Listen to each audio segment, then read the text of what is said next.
Hello to all our favorite martial arts fans on the Paranormal M channel. Have you still been having trouble sleeping lately? Don't worry. Let us help you relax with mysterious experiences from all around the world. Thank you so much for sharing so many mystical stories and experiences with us. Don't forget to subscribe to the channel and turn on notifications so you can be one of the first to leave a comment. And now, sleep well.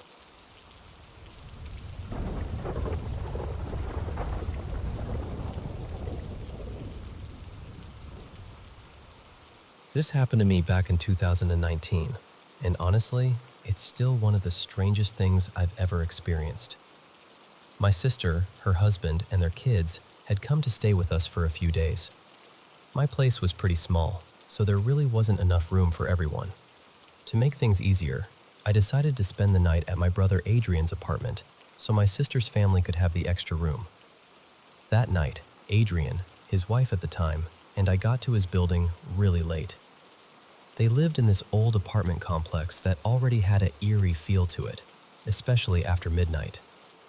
Back then, they had 3 dogs, and those dogs always got super worked up whenever they saw someone they didn't see often.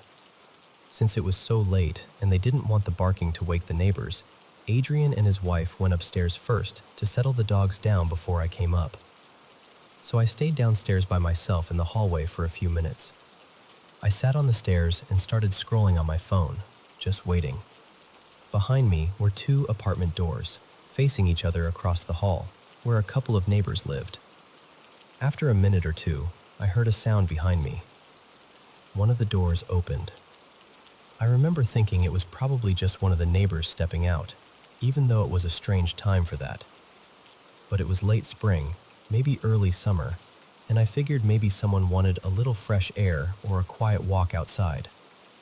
For some reason, I didn't turn around right away. I just stayed there looking at my phone. But I could hear someone walking behind me. Slow, steady footsteps. And I could also see a shadow stretching across the floor. That's the part I remember most clearly.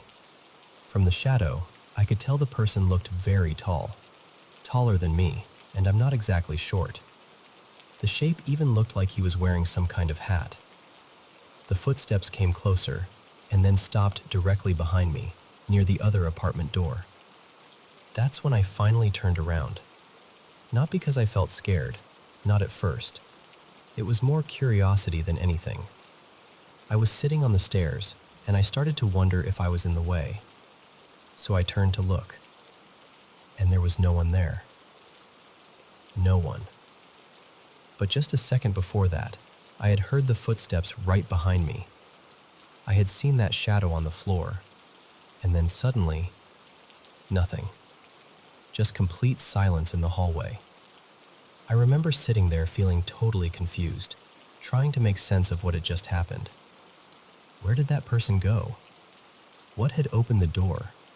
What exactly had I seen? A little later, Adrian texted me and told me to come upstairs. The next morning, I told him everything, and he was pretty unsettled by it too. He said he'd never noticed anything strange or paranormal in that building before. But I never forgot it. It was one of the weirdest moments of my life.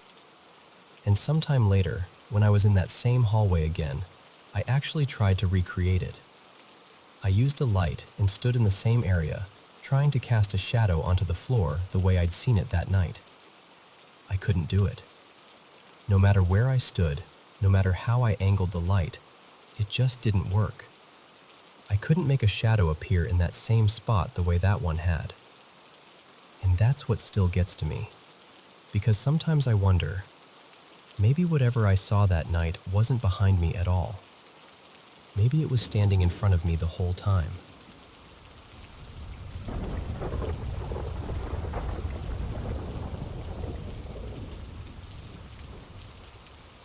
So, a few nights ago, I was driving from work over to a friend's place, which already wasn't part of my normal routine, when my dad called me. The second I answered, I could tell something was off. He sounded really panicked, and the first thing he asked was, "Have you been home?" I live with my parents, So at first, I didn't think much of the question, but then he asked again, really specifically, like, "You haven't gone home at all, right?"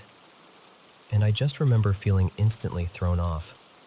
For a split second, I was so confused that my brain almost went somewhere ridiculous, like, wait, did I somehow go home and forget? But no, obviously not. So I told him, "No, I just left work. I'm heading to my friend's house." And then I heard my mom in the background crying. Not sniffling, actually crying. And she kept asking the same thing, whether I had come home already.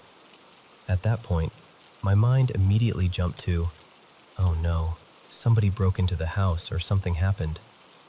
But I kept telling them, "No, I haven't been home. I'm not there."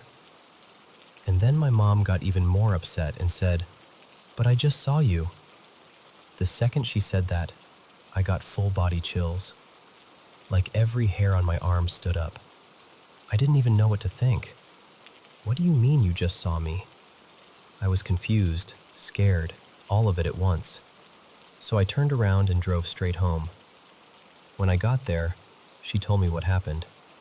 She and my dad had just gotten back, and there was a package sitting by the front door.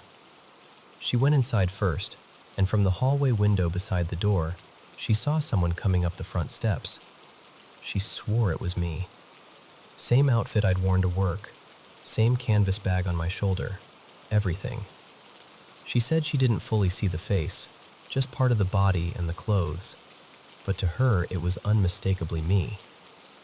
Then she heard loud knocking at the door, and the doorbell rang. She actually laughed and called out something like, "Hang on, I'm coming, we just got in." She thought I'd beaten them home somehow and was grabbing the package. But when she opened the door, there was nobody there. At first, she tried to explain it away. She thought maybe I'd somehow gone around through the side entrance or come in through the garage without her noticing. But then she heard my dad come in through the garage and asked him where I was, because she had just seen me. And that's when he told her my car wasn't there, and I hadn't come home yet at all. That's when she completely fell apart. So by the time I got home, she was still crying, still shaken, still trying to make sense of what she'd seen. And honestly, I didn't know what to say, because even if you tried to explain away seeing me, what about the knocking? What about the doorbell? That's the part that really gets me. My mom has always said she's been sensitive to things like that. She grew up believing there are things in this world we just can't explain. But she's never been someone who messes with any of it or tries to invite it in. So for something like this to happen, and for it to involve me specifically, really freaked her out. And to be honest, it freaks me out too. I still don't know what it was. A glitch, something paranormal, some bizarre overlap I can't explain. I have no idea. I just know that if I came home and thought I saw my mom standing there, only to find out she wasn't actually home yet, I don't think I'd ever recover from it.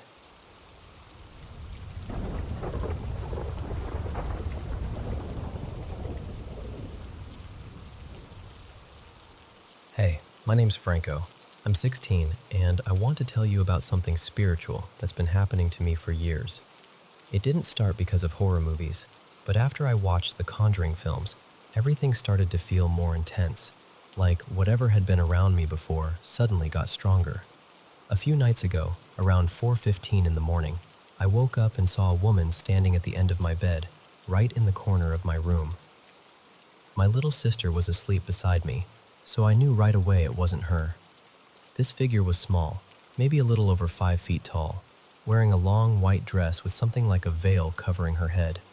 She looked almost see-through, but I could still see her clearly enough to know she was there.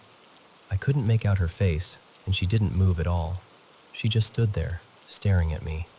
The feeling in that moment was awful.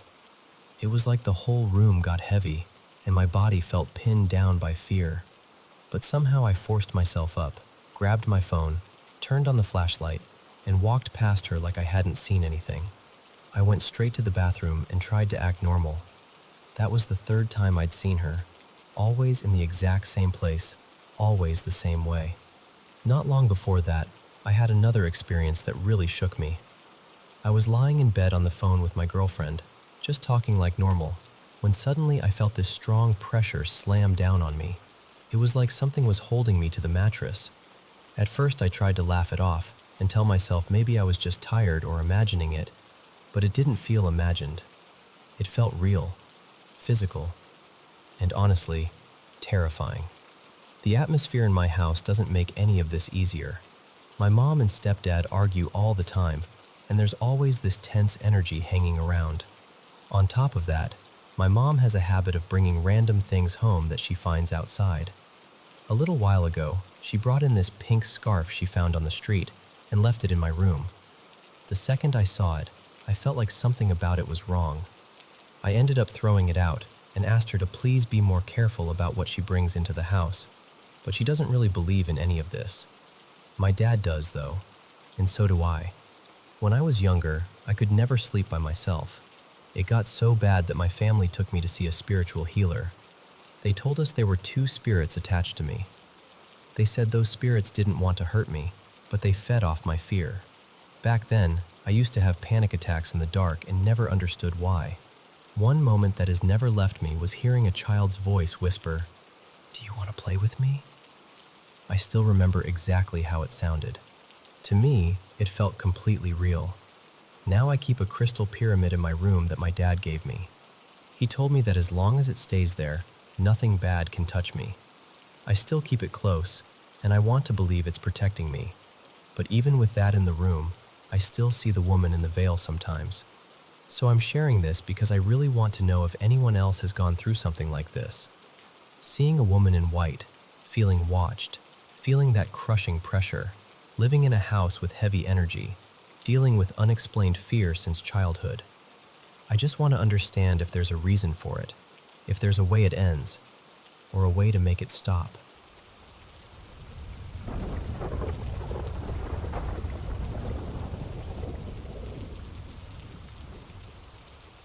So I should probably start by saying I wasn't exactly falling apart, but I definitely wasn't cruising through life either.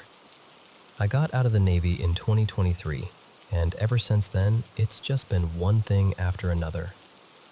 We had multiple deaths in the family, including my future mother-in-law. There was my sister-in-law's wedding, then my own wedding, two huge moves across the country, a home renovation and a sale, and then, on top of all that, I got pregnant right after our honeymoon. My husband is still in the military, so when he got new orders, that meant another move. We had a rental lined up near his new base, and on paper it was technically legal, I guess.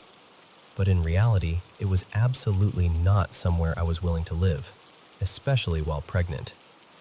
There were missing windows with winter coming in, exposed wiring, and the whole place was filthy. It just felt unsafe. The problem was, all our stuff was already packed up and heading that way on the truck. So we had to reroute everything into storage, and I ended up moving in with my parents while we figured out a new plan. They lived in state, thankfully, but still about 4.5 hours from the base. My husband stayed closer to work and crashed with a friend from his unit for a while. Then my parents left on this cruise to Australia they'd been planning forever, so I stayed at their house to watch the dogs and keep things going. My brother still lived there too, which turned out to be a blessing, because out of nowhere, I started having eclamptic seizures. Military medical had missed the preeclampsia completely. I had to be medevaced, and my son was born at just 28 weeks, weighing 2 pounds, 4 ounces. He's doing great now, thank God. Happy, healthy, thriving. But at the time, it was terrifying. 3 months later, we finally closed on a little house of our own, and around the same time, our son came home from the NICU. My parents helped us get everything set up, helped us settle in, and then eventually they went home and my husband went back to work. And that's when things started getting strange. At first, I kept hearing crying. Not loud, not constant, just this faint, distant baby crying. Kind of vague. Easy enough to brush off. I was exhausted, sleep-deprived, a first-time mom, recovering from everything, and I figured maybe this was just one of those postpartum things nobody warns you about. Then the baby monitor started picking up motion in the nursery when there was clearly nothing there. It had a camera, and every time I checked, the room looked exactly the same. No movement, no baby, nothing. I told myself maybe it was the curtains shifting or the light changing. Then it got weirder. The monitor started alerting for crying while my son was asleep in my arms downstairs. I checked all the settings, thinking maybe the microphone sensitivity was too high and it was picking up a lawnmower outside or something random like that. But then one day, I actually heard the crying coming through the monitor speaker. It sounded exactly like my son when he was uncomfortable and squirmy from gas. I looked at the screen and he was sound asleep. Or sometimes he wasn't even upstairs at all. He was right there with me. Since it was a Wi-Fi monitor, I started wondering if somehow there was interference. I even changed the password, half jokingly thinking maybe a neighbor had accidentally connected their monitor to ours. It sounded ridiculous, but honestly, it felt more believable than what was happening. So I made an appointment with a psychiatrist and just kept moving. Then one afternoon, my husband came home early. The baby and I were outside in the backyard, trying to start a little garden. He came out looking concerned and asked why I had left the baby upstairs crying. And I just stared at him, because our son was right there next to me. Then he paused. He looked at the baby, looked back at me, and you could see the confusion hit him, because he could still hear the crying. He said it was coming from upstairs and from the monitor. And I remember saying, "Oh, you hear that too?" That's actually really comforting because I was starting to think I was losing my mind. After that, he went out and bought a brand new, expensive baby monitor. And then, when it kept happening, he bought another one. Different brand, different setup, same result. We still heard this impossible baby crying. The strangest part was that it would stop if I went into the nursery and said something gentle like, "You okay, sweetheart? Mom is here. I love you." And I know how that sounds. I really do. But whatever it was, it's happened less and less over time. These days, it's rare. We don't really have an explanation for it, and honestly, we've stopped trying so hard to find one. We just sort of live with it. And somehow, that feels stranger than anything else.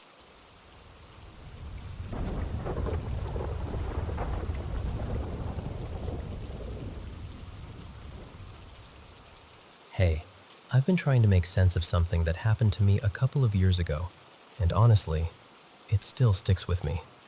Anytime people start swapping wild smoking stories, or even when I think back on that phase of my life, this memory comes right back. So this happened when I was in college. A few friends and I went on a hiking trip near the Appalachian Trail, around the Brown Mountain area. It was supposed to be a short trip, just 4 or 5 days, nothing too intense. The first couple of days were pretty normal. We covered a lot of ground, probably close to 30 miles each day, but we took breaks, laughed a lot, and just enjoyed being out there. On the third day, sometime in the early evening, we set up camp near a creek. The plan was to relax, maybe fish a little, eat, and settle in for the night. That's when one of my friends pulled out some edibles and offered them around. Everybody else took a small amount, something reasonable. But me, being way too confident, decided I could handle a ridiculous amount. Looking back now, I really have no idea why I thought that was a good idea. At first, everything felt fine. We had a fire going, everyone was talking, and the whole night felt peaceful. But after a while, it hit me way harder than I expected. By maybe 8 or 9 o'clock, I was completely gone. My friends were winding down and getting ready to sleep, and for some reason, I got it in my head that I should go for a walk. Back home, whenever I used to take anything, I liked walking around to clear my head. So in that moment, that felt normal to me. The problem is, I went alone. At night. In the woods. with no flashlight, just my phone. And this is where it gets strange, because I don't remember the walk at all. Nothing. It's just blank. What I do remember is coming back to camp and seeing everybody awake and panicked. They looked terrified. I was confused, because to me it felt like I had only been gone a short while. But they told me they had been searching for me for hours. They were trying to get enough signal to call for help. They thought something awful had happened. They said when I came back, I looked mostly okay, just dirty, like I'd been lying in leaves somewhere. And apparently the first thing I said was something like, "Sorry, I was just walking and talking with some people." That's the part that's never left me. According to them, I was completely serious. I told them I had met people out there, that we sat together, talked about nature, looked at the stars, and just enjoyed how peaceful everything felt. I even told them we should go meet them, but there was nobody there. My friends said they searched in every direction they could think of. One of them even checked my last phone location, and it showed I was way off the trail, something like 45 minutes away from camp. They made it out there and still couldn't find me. And if you know anything about that area, signal comes and goes, so even getting that location at all was pure luck. What's even weirder is the direction I came back from. I didn't return from the direction I had left. Somehow, in the dark, completely out of it, I looped around and came back on the trail from behind camp, almost like I'd circled back from the day before. I still can't explain that. They said I wasn't joking when I talked about those people. I was calm, certain, like I had really been with someone. And that's what's bothered me ever since, because I don't remember any of it, but apparently I believed it completely. Over time, people started telling me how lucky I was to make it back at all. Then of course the stories started. All the legends people tell about those trails and those mountains. My friends messed around and said maybe it was spirits, or something watching me, or something stranger than I'd ever want to believe. They even joked that maybe I was protected somehow because of my indigenous roots from Guatemala. I don't know what happened. I really don't. Part of me thinks I was just unbelievably high, and my brain filled in the blanks with something dreamlike. Part of me thinks I got lucky in a way I still don't fully understand. But whatever it was, it's one of those experiences that stays with you. And even now, I still catch myself wondering where I actually went that night, and who I thought I was talking to.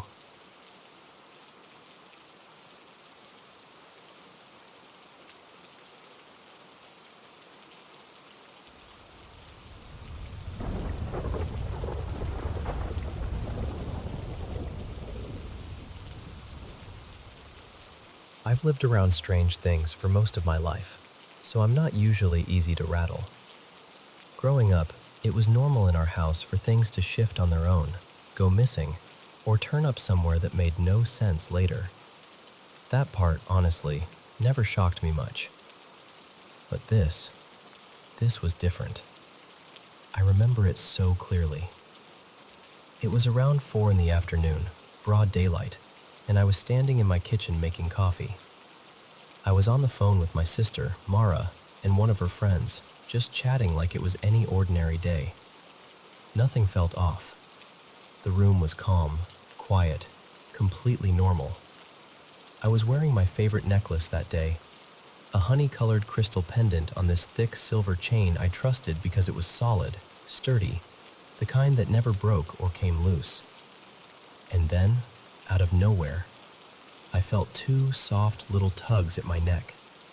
Not hard, just enough to make me stop. So I reached up right away, thinking maybe the pendant had flipped around or gotten caught in my hair. But when I touched the chain, the pendant was gone. Not broken off, not hanging funny, gone. The chain was still clasped shut around my neck, still intact, but the crystal and the silver piece it sat in had completely vanished. I was just standing there holding an empty chain. Nothing else happened.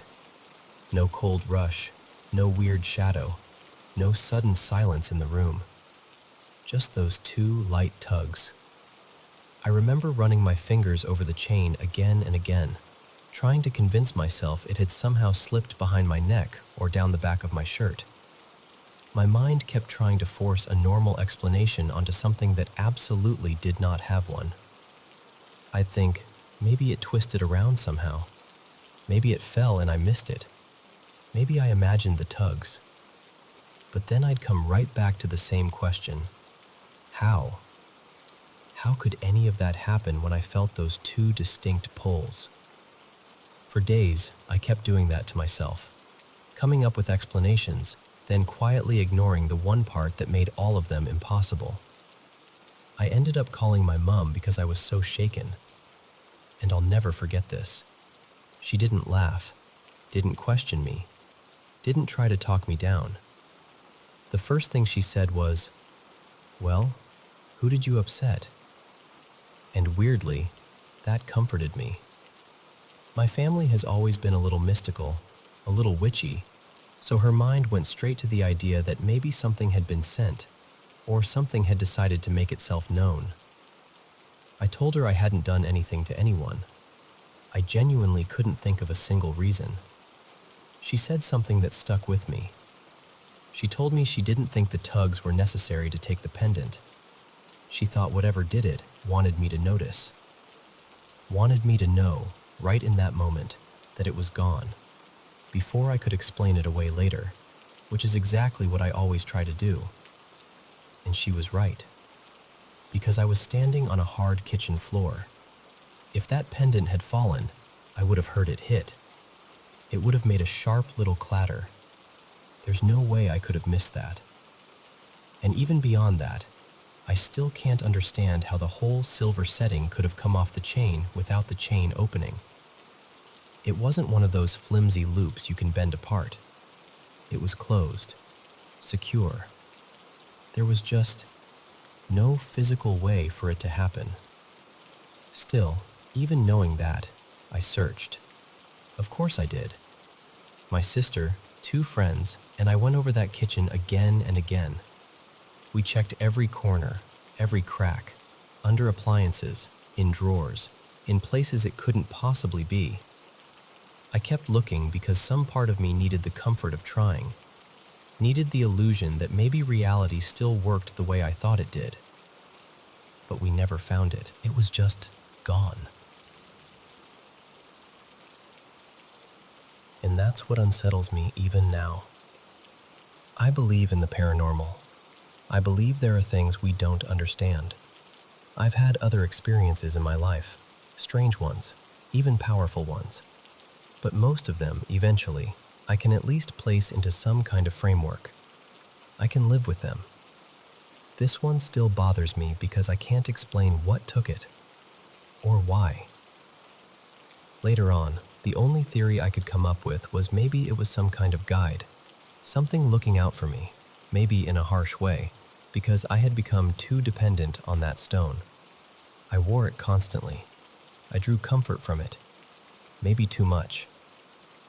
At the time, though, it didn't feel protective. It felt invasive.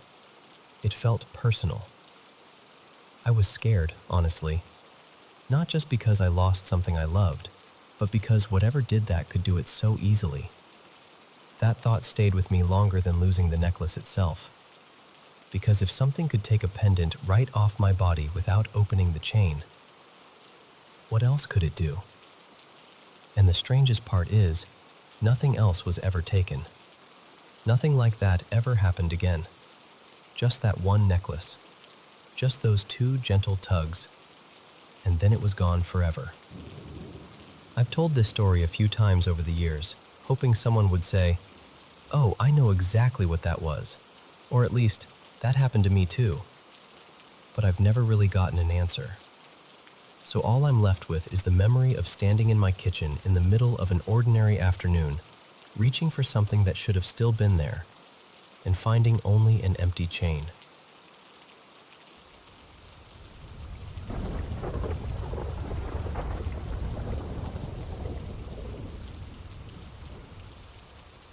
Let me tell you about something I still can't fully explain. For more than 20 years, My bed has sat right beside the window, and at night, I've always had a clear view outside. I know that yard. I know the way the dark settles over it, the way the motion light usually works, the little shifts and sounds that belong there. In all that time, I had never seen anything that felt truly strange. But one night, that motion light started turning on by itself. I kept watching, expecting to catch a raccoon, a stray cat, even a branch moving in the wind. But there was nothing. No movement. No reason for it to trigger. And still, it kept coming on. So I finally went outside. I stood right beneath the light and let my eyes adjust, looking out into the dark as wide and steady as I could. I stayed there for a long while, probably close to half an hour, just watching and listening. Then the light snapped on. Nothing. Not a person, not an animal, not even a shadow I could make sense of. Usually that light stays on a good while once it's triggered, but this time it clicked off after only a few seconds. Then it came on again. Still nothing. No sound. No wind shifting wrong. No feeling that someone was hiding nearby. Just emptiness. I remember thinking maybe it was something small, maybe a moth or a bug near the sensor, and I was ready to leave it at that. But then it happened one last time. At the edge of my driveway, right where it meets the road, there was a pair of boots. Just boots. No legs in them, no body above them. Just a pair of boots standing there like they had every right to be. And then, as I watched, they turned and started walking away. I could hear them too. Heavy, distinct steps. I grabbed my flashlight and shined it right at them, and I'm telling you plainly, it was only the boots, nothing else. I didn't feel terror the way most people would expect. I didn't feel awe either. What I felt first was this sharp excitement, and right behind it came this stubborn, almost defiant feeling. Like, no, we're not doing this. If something had stepped into my space, I was going to meet it head on. So I went after them. I chased those boots down the drive, and before I could get close enough to understand what I was seeing, they were gone. Just gone. I stood there, breathing hard in the dark, and told whatever it was not to come back. And that's the part that has stayed with me all these years. Now that I'm older, I see the world differently than I did then. I've spent a lot of time listening to the land, paying attention to nature, learning the way life speaks without words. I've come to feel deeply connected to the earth. In many ways, that connection has brought peace into my life. But after that night, it also felt like the natural world started pressing closer, almost too close sometimes, as if some boundary had thinned. Most things, eventually, I can make some sense of, but not those boots, not the light, not the way they moved like a shadow wearing shape for just a moment. Even now, I can still see them in my mind, crossing that strip of driveway and slipping back into the dark, leaving me with a question I've never been able to answer.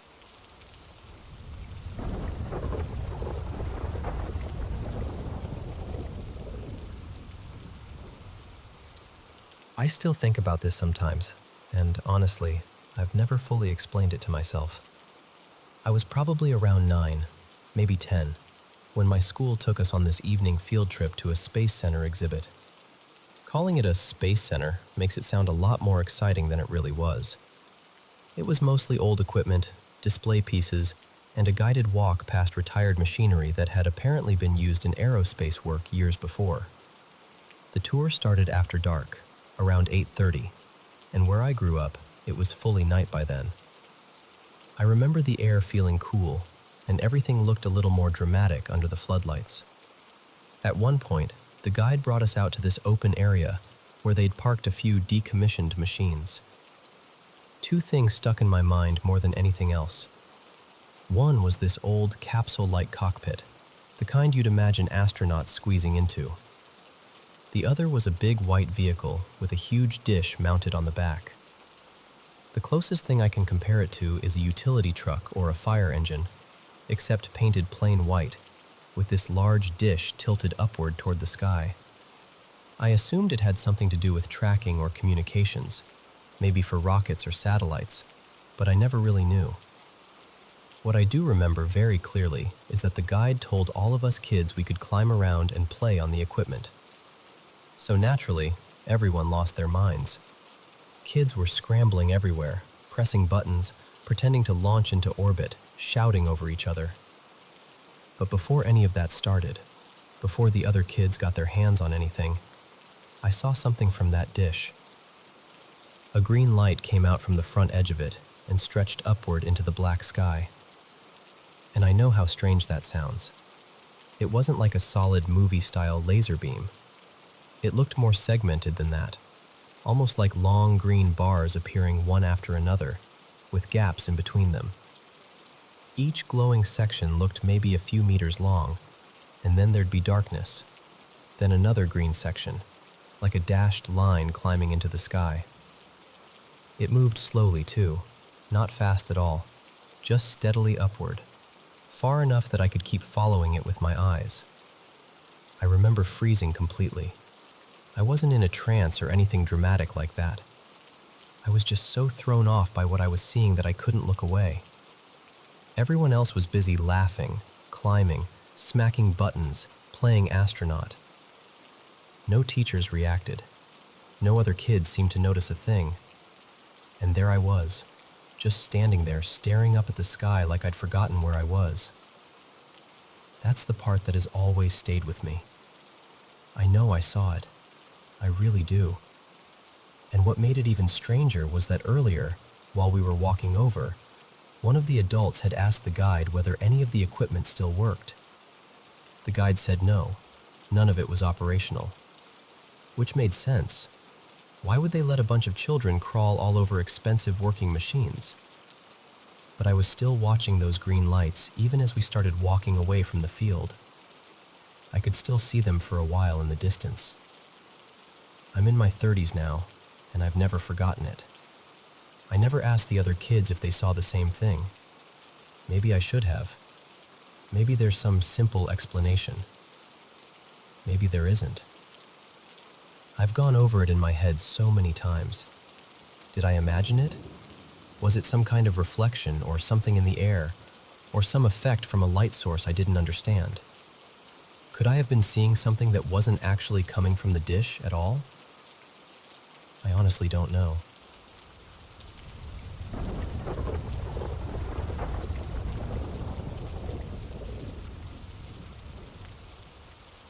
I try to keep an open mind about things I can't truly prove, one way or the other. So when I went to the show, I wasn't walking in as a believer, but I also wasn't determined to dismiss everything. I've lost both of my parents, and even though I quietly hoped for some kind of moment, I knew the chances of being picked were slim, especially from where I was sitting up in the mezzanine. Funny enough, she did come up that way at one point and read someone just a few seats ahead of me, which made it all feel a little more possible for a second. What stood out to me most, being there in person, was that the people she spoke to did not seem staged. That was the one thing I felt I could rule out with confidence. The tears, the shaking, the emotion in the room, it all felt deeply real. Now, that doesn't automatically mean everything was genuine. It could still mean she's incredibly skilled at reading people who are already vulnerable and longing to hear from someone they miss. I understand that argument completely. Since she never read me directly, I didn't leave with some big personal revelation. But I honestly thought I'd come away feeling more certain in one direction or the other. Instead, I left in this strange middle place. I can't say for sure that what she does is real, but I also can't say I saw her clearly expose herself as a fake.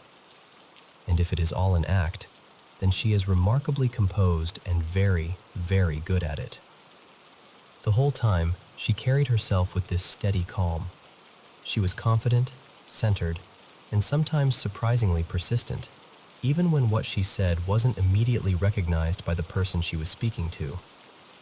Yes, there were moments where the information sounded broad enough that more than one person in the audience could probably connect to it. She even addressed that at the start, asking people not to shout out during someone else's reading. But there were also details that felt much more specific, the kind that made the room go quiet. And honestly, one thing that surprised me was this. It wasn't mostly older relatives she claimed to be connecting with. A lot of the spirits she referred to were younger, teens, young adults, even very small children. That shifted the tone in a way I wasn't expecting. It made some of the moments feel heavier and harder to explain away so easily. There were times when someone clearly didn't understand what she meant, and after a little while she would simply say she was going to leave it there and move on. She didn't really retreat from what she had said, though. Then there were other moments when someone said they had no idea what she was referring to, and she stayed with it. She'd insist the spirit was being very strong about it, and that eventually a relative or friend would help make sense of it later. Maybe that's manipulation. Maybe it is. But some of those details were specific enough that I found myself expecting her to back off sooner if she were just fishing. So I'm still not completely sure how I feel. I really am somewhere in the middle. But if I'm being honest, I think I walked out feeling like I had seen a little more in her favor than against her. Not enough to make some bold declaration, just enough to leave me wondering. And maybe that's why it stayed with me.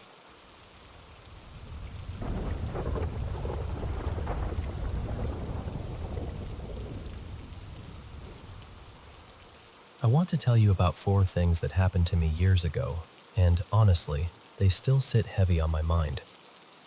I've tried to make sense of them, tried to brush them off, tried to come up with normal explanations, but none of it ever fully adds up. The first one happened one night when I was out with 3 friends.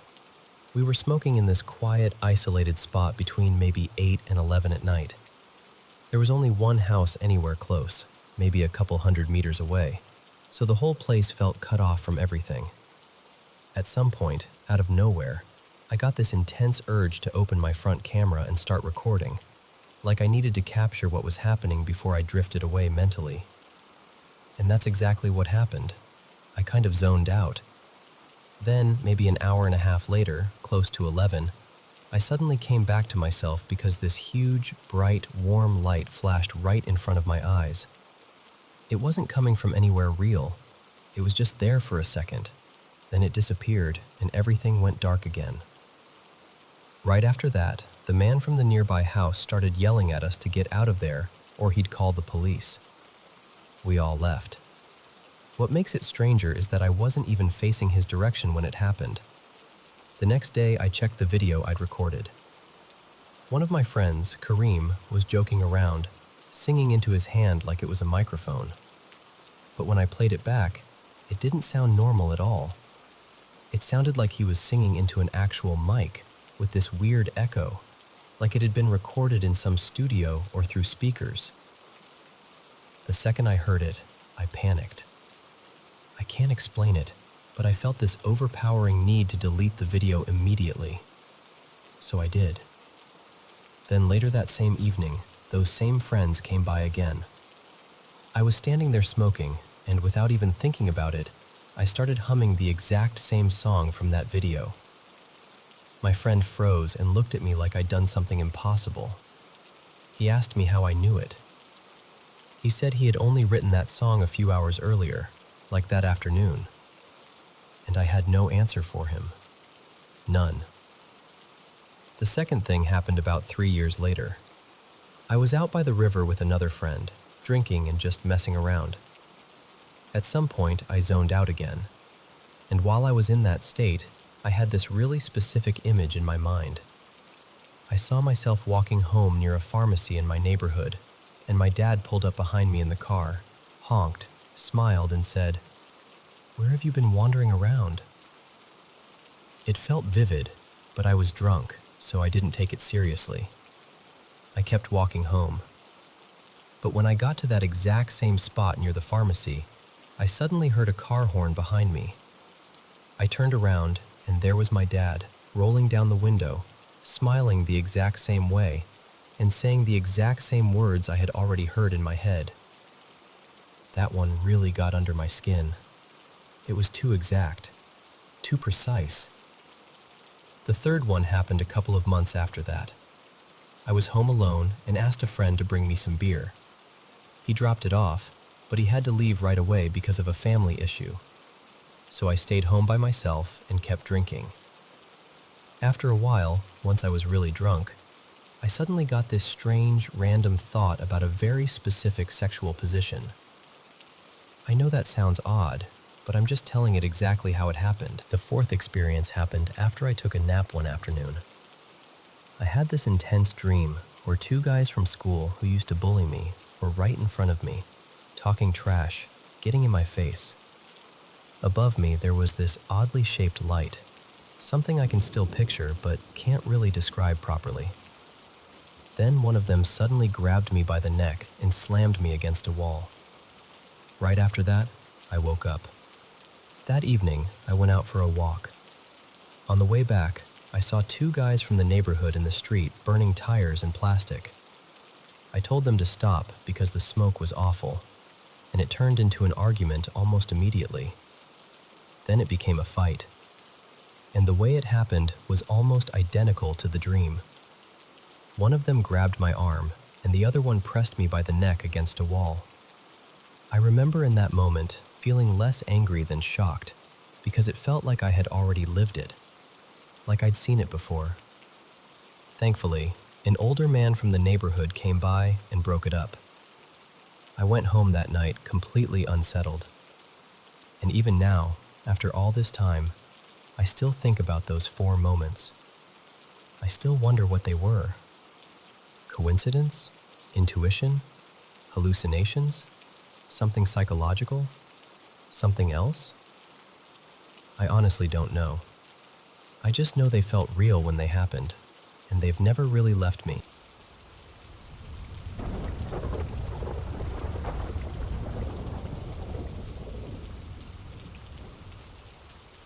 I've carried this story with me for a long time, and I think I'm finally ready to say it out loud. I was about 10, maybe 11, when it happened. Back then, my dad was living in this narrow little duplex after my mom left, and from the outside, it looked like any other place on the block. Nothing special. But inside, it felt heavy. Not all at once, not from the very first day, but little by little, the whole house started to feel wrong in a way I still can't fully explain. Before the divorce, my parents fought constantly. It was loud, chaotic, painful. Things got thrown, doors got slammed, and there was this anger in the house that just never seemed to leave. My uncle was staying with us too, and years later he admitted he'd messed with something spiritual around that time. He never told me exactly what he did, only that he believed he'd opened a door he shouldn't have. Looking back, it felt like all that hurt, all that tension, made the perfect place for something dark to settle in. At first, it was small things. A door clicking shut on its own. Knocks in the middle of the night. Strange little noises you try to explain away because you don't want to believe anything else. I remember lying in bed and hearing the blinds rattle, then watching them move like someone was dragging their fingers through them. I turned off the fan, stood there listening, and it still happened. It wasn't random.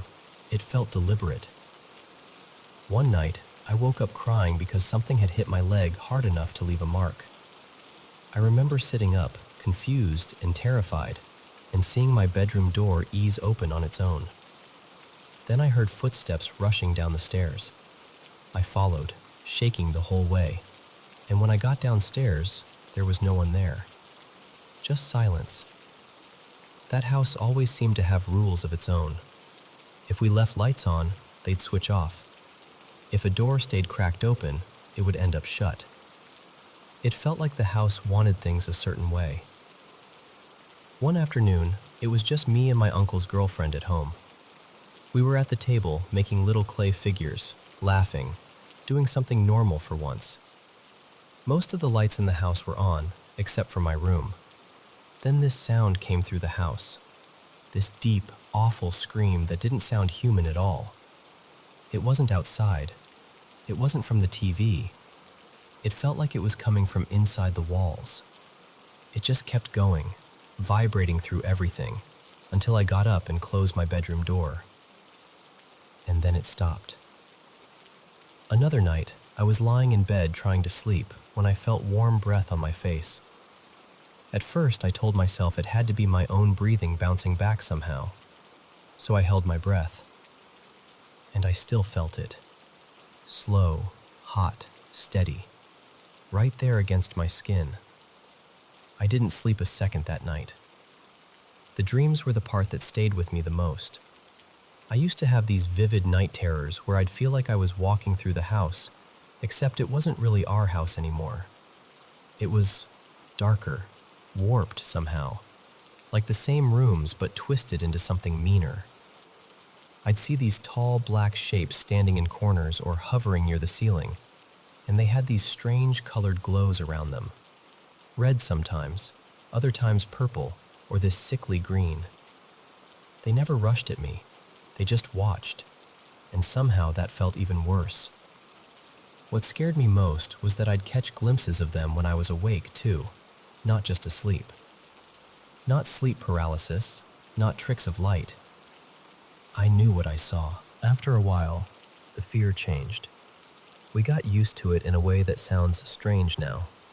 If a door wouldn't open, I'd actually talk out loud and tell whatever was there to stop messing with me. And sometimes the pressure would just lift and the door would swing open. It became weirdly normal. Not less frightening exactly, just familiar. But there was one night that finally broke whatever connection that place had to us. I'd gotten in trouble at school, so when my dad took my little brother to a birthday party at this pizza arcade place, I had to stay home.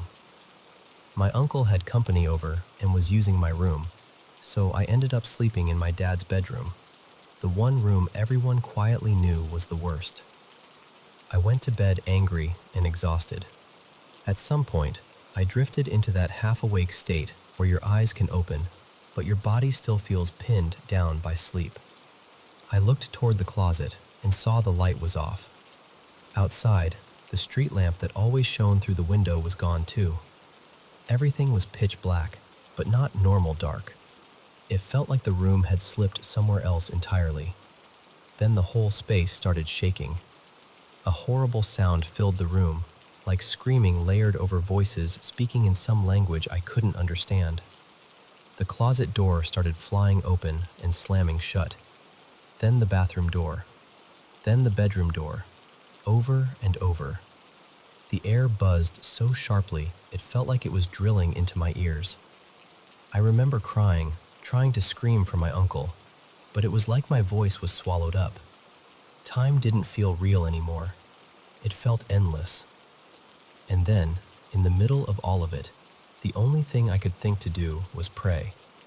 I shouted, "God, please make it stop." And it did. Immediately. The closet light clicked back on. The street lamp outside came back. The doors stopped moving. The room went still and quiet so fast it almost made it worse. I was drenched in sweat. I ran straight to my uncle's room, shaking, asking if he heard me yelling, if he heard the doors, the screaming, any of it. He looked at me like I was crazy and said no. He said it had been quiet the whole time. He and his friend had just been sitting there playing video games and eating chips. That was the last night anything like that ever happened. Not long after, my dad started seeing a woman named Mara, and when she moved in, everything changed. She never saw anything, never heard anything, never felt that heaviness the rest of us lived with for years. We told her stories, but I could always tell she didn't really believe us. And honestly, I understood. If someone told me that story and I hadn't lived it, I probably wouldn't know what to do with it either. I still don't know why it stopped. Maybe she brought peace into that house. Maybe whatever had been there fed on all the anger and finally had nothing left to hold on to. I can't say for sure. What I do know is that I've never been the same since. Even now, I can walk into certain places old houses, empty rooms, buildings with a strange history, and feel when something is off. It's hard to explain to people without sounding dramatic, so I usually keep it to myself. But every now and then, especially when I'm alone somewhere unfamiliar, I still get that same feeling I had as a kid. And even after all these years, I still can't sleep in complete darkness. I still remember every bit of it.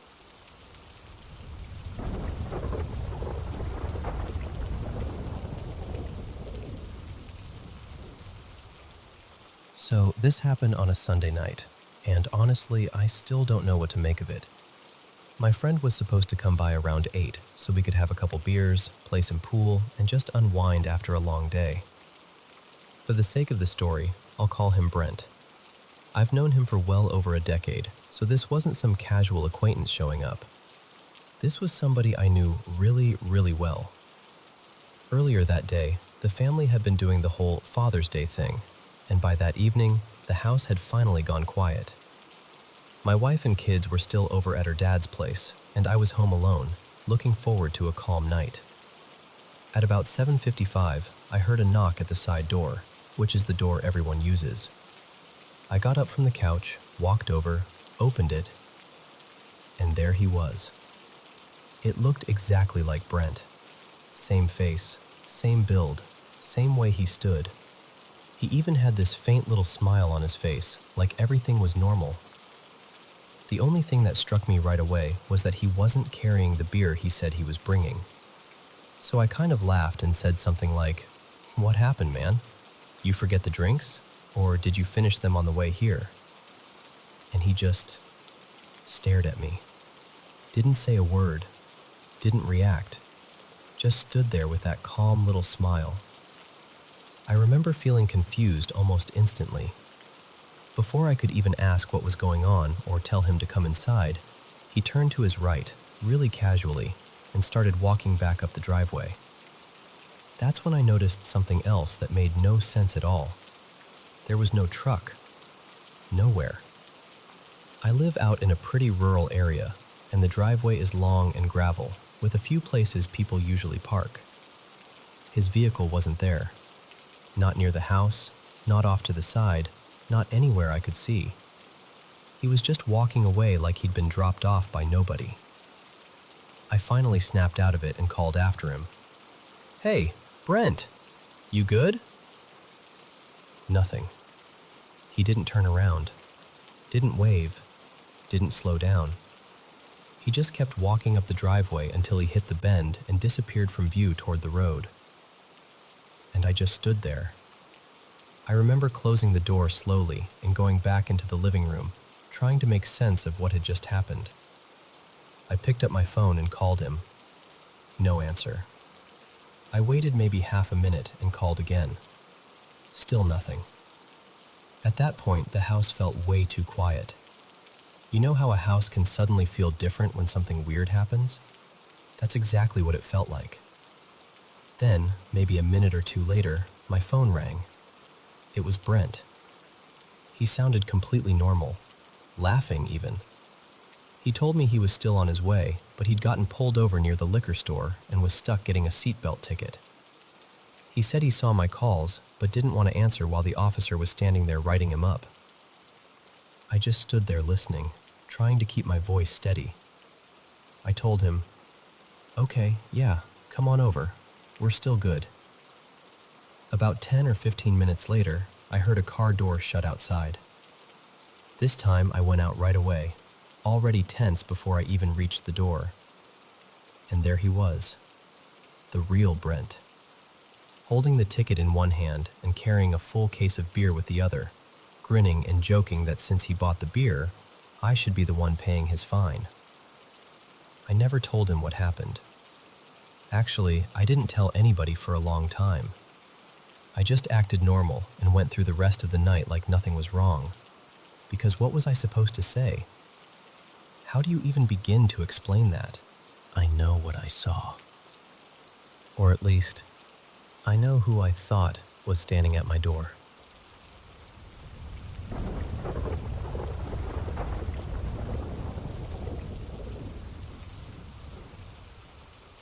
So this happened back in February when my family took a trip to Pigeon Forge, Tennessee. We rented this sweet little cabin tucked near a golf course, and it honestly felt like something out of a postcard. It was me, my sister, my cousin, my parents, my grandma, my aunt and her daughter, plus my brother, his girlfriend, and his dad. One afternoon, most of them decided to go out and explore the wooded riding trails nearby. So the only people left at the cabin were me, my sister, and my cousin Talia. Maybe half an hour after everyone left, the three of us were sitting around the dining table playing Cards Against Humanity, just laughing until we were crying over how ridiculous some of the cards were. The dining room had windows everywhere, probably 8 or 9 of them, and one of those windows looked straight toward the front door. The way the door was angled, you could pretty much see it clearly from the table. Right when all this started, I had gotten up to check on a batch of cookies in the oven, so I was standing in a spot where I couldn't actually see the front door anymore, but my sister and Talia could. Then we heard a knock. I remember turning, and my sister was frozen, staring at the door. Talia was looking at me with this expression I still can't fully explain. It was this mix of confusion and fear, and it immediately made me uneasy. I set down the oven mitts and started walking toward the front door anyway, just out of instinct. But before I even made it halfway there, I heard my sister call my name from the back door. And I need to explain why that shook me so badly. I could still see my sister sitting at the dining table. She had not moved. But at the same time, something from the back of the cabin had called me by my full first name, the formal one nobody in my family uses unless they're teasing me or reading off paperwork. My sister definitely doesn't call me that. She hasn't since we were kids. The second I heard it, every alarm bell in my body went off. I just stopped where I was and thought, no, absolutely not. I was not opening that door. So I turned around, sat back down, and we all just tried to ignore it, even though the whole room felt wrong after that. What makes it even stranger is that the night before, I'd already had this really unsettling experience. I had called my older cousin to vent about some drama with my ex, and while we were talking, I went outside to sit on this metal glider on the porch near the hot tub. For some reason, the cabin felt too closed in that night, like I couldn't breathe properly indoors. While I was sitting there, I looked down the hill and noticed something standing on the little golf cart bridge below me. Just standing there, completely still, looking straight at me. At first, I tried to rationalize it. I told myself it was probably just some guy, maybe somebody passing through or out for a walk.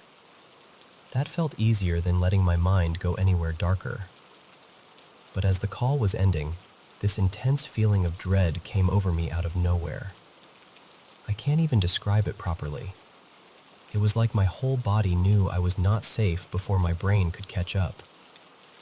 I got up quietly, went back inside, and put on a movie like I could somehow distract myself from it. Then the next day, after the thing with the knocking and the voice, my family went out again. We visited an exotic car exhibit and then an aquarium, and during that whole time, everything felt normal. Nothing weird happened. I started thinking maybe I was just overreacting, or maybe the stress had gotten to me. This time it hit even harder. My chest got so tight it actually hurt. It wasn't just anxiety, at least not like anything I'd ever felt before. It was this crushing, awful sense that something was wrong, like danger was right there even though I couldn't see anything. My family noticed immediately. My parents were staring at me like they were about to take me straight to the ER, and my brother's girlfriend was leaning over the seat asking if I needed water, if I could breathe, if I wanted them to pull over. And then, just like that, it stopped.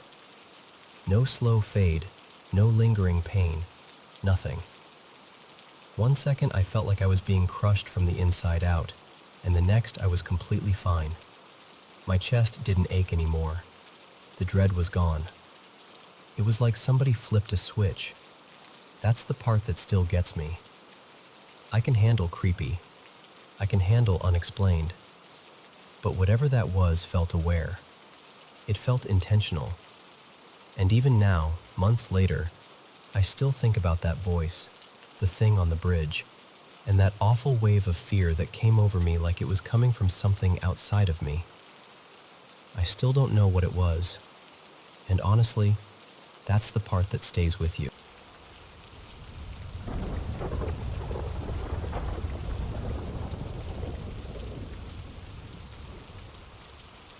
Okay, so this happened to me and my friend Mara in the last week of October 2024, and I still can't fully explain it. We'd decided, kind of on a whim, to take a late-night trip up to these hot springs in the mountains. It was one of those spontaneous ideas that sounds fun at the time, you know?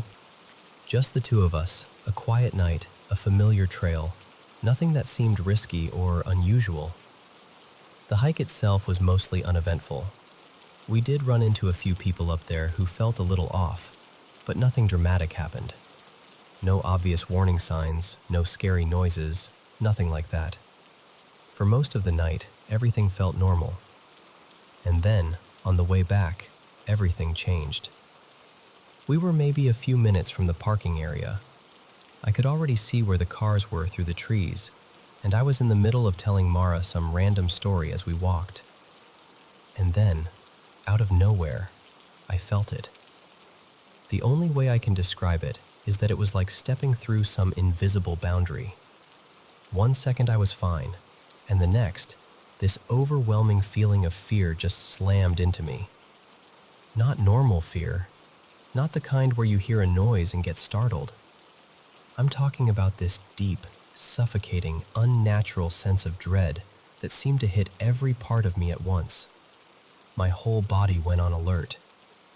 It felt like something in me was screaming, "You need to leave, right now."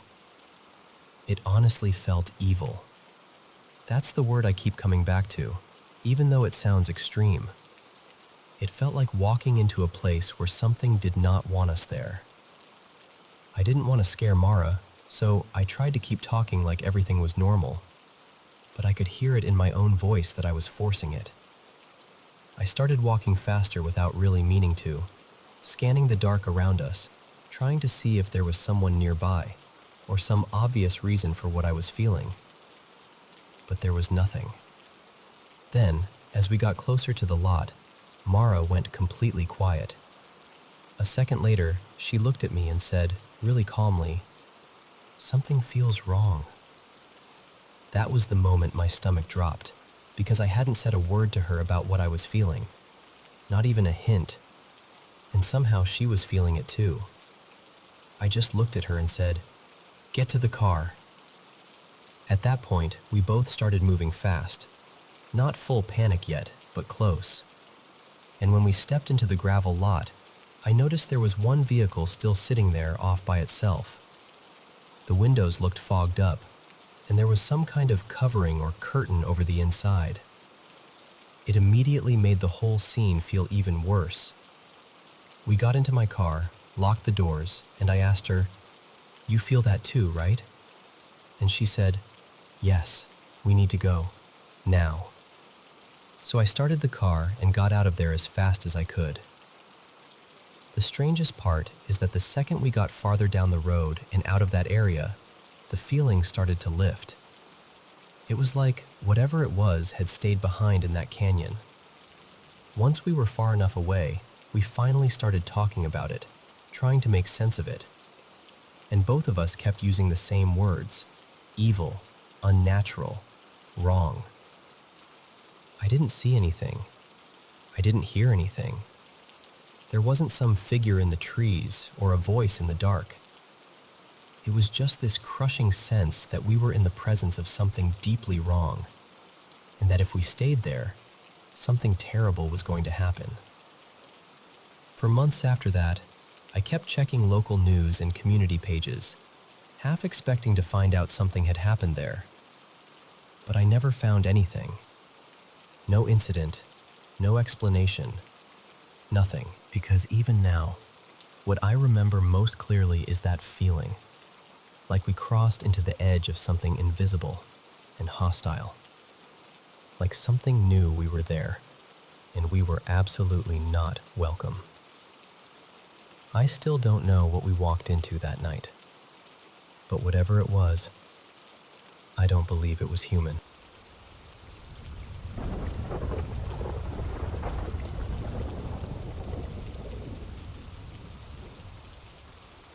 I still think about this sometimes, even now. It happened in the winter of 2019, when I was living with my family in a quiet seaside village in northern Morocco.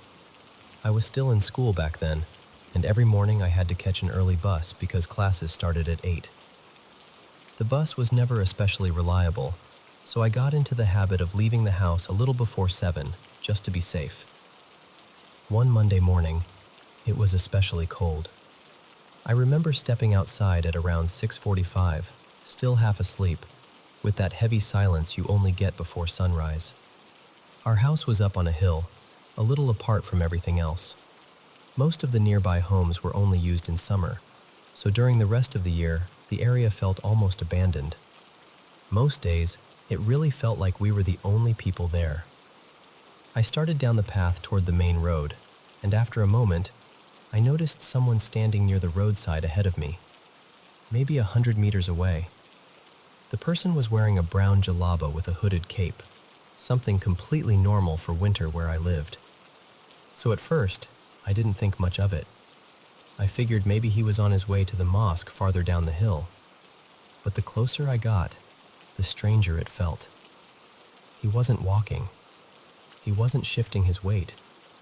He wasn't looking around. He was just standing there, perfectly still, with his back turned to me. And I remember thinking how unnatural that stillness felt. Not relaxed, not casual, just fixed there. I kept going anyway. What else was I supposed to do? As I got within a couple of steps of him, I turned my head and looked straight at his face. And there was nothing there. No eyes, no nose, no mouth, no expression, no shape to the face at all. Just smooth skin where everything should have been. His hands were visible, and his skin tone looked completely normal, so it wasn't shadow or darkness playing tricks on me. I could see the road, the trees, the walls of the houses farther away. The light was dim, but clear enough that I knew what I was looking at. I froze for a few seconds, maybe 4, maybe 5, long enough for that cold fear to settle into my chest. Then something in me just said, "Keep walking, don't stop." So I did. I walked past him, trying not to panic, trying to act normal even though nothing about that moment felt normal. When I finally reached the road, I looked back. He was gone. Just gone. There was nowhere obvious he could have gone in those few seconds, and I know he had been there a moment before. I'm still not sure what I saw that morning. Maybe I was exhausted and my mind filled in something wrong. Maybe it was some kind of waking hallucination. I've tried to explain it to myself in every reasonable way I can, but honestly, I still don't know. And that's the part that stays with me.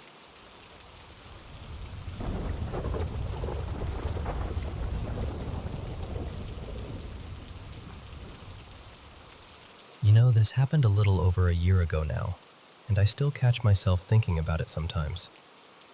I live in an assisted living community, and it's actually a pretty calm place most of the time.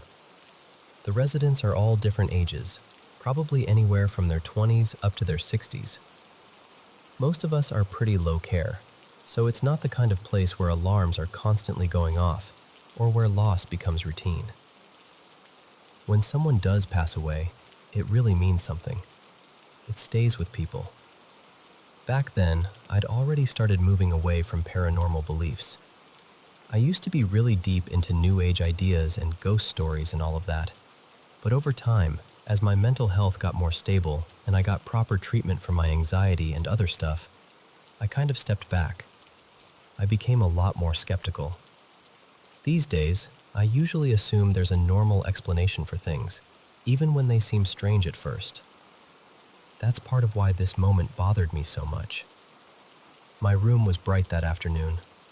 Sunlight was pouring in, the overhead light was on, and I was feeling completely awake and steady.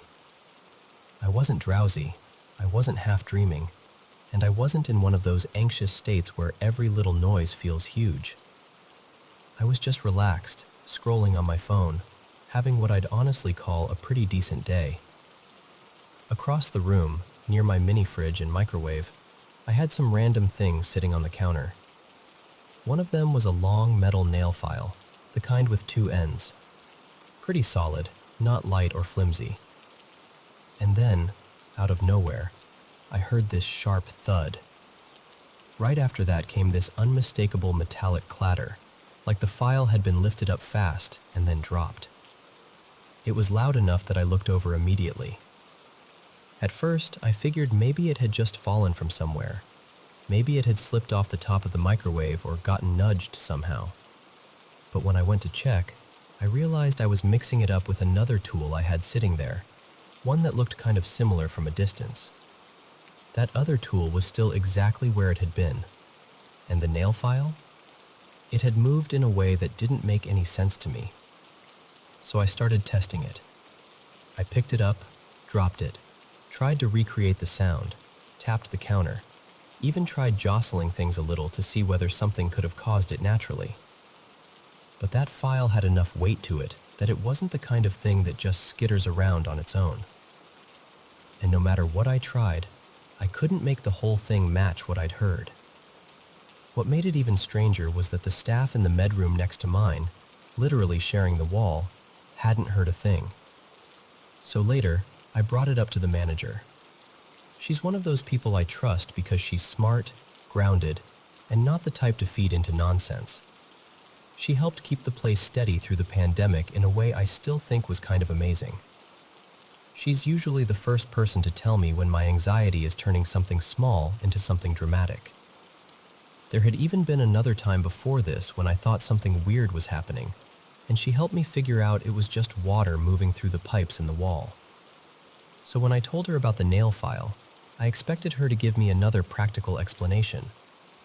Instead, completely serious, she said, "Honestly, it might have been a ghost." Then she told me the building was haunted like it was just common knowledge. Apparently, she'd had her own experience. She and one of the caregivers had once been in the office when a doll suddenly shot across the room. Not tipped over, not slid, shot across the room. She said they both grabbed what they needed and got out of there fast. And I don't know. That stuck with me, and maybe that's why it still feels so unsettling. If there really are things we can't explain, maybe they don't show up in big cinematic ways. Maybe they show up in tiny, inconsistent moments like that. Just enough to make you stop and question what you know, but never enough to be easy to prove. I've actually thought about it kind of like trying to measure how intelligent cats are. Cats don't exactly cooperate just because science wants clear data. They do what they want, when they want, and that makes them hard to study. But anyone who's lived with a cat knows they can be weirdly clever. Maybe unexplained things are like that too. Elusive, uncooperative, real enough to leave an impression, but slippery enough that the second you try to pin them down, they're gone.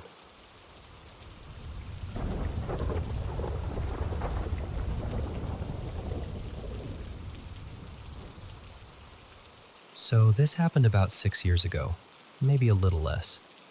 At the time, I was living in the basement of my sister and her husband's townhouse for close to a year.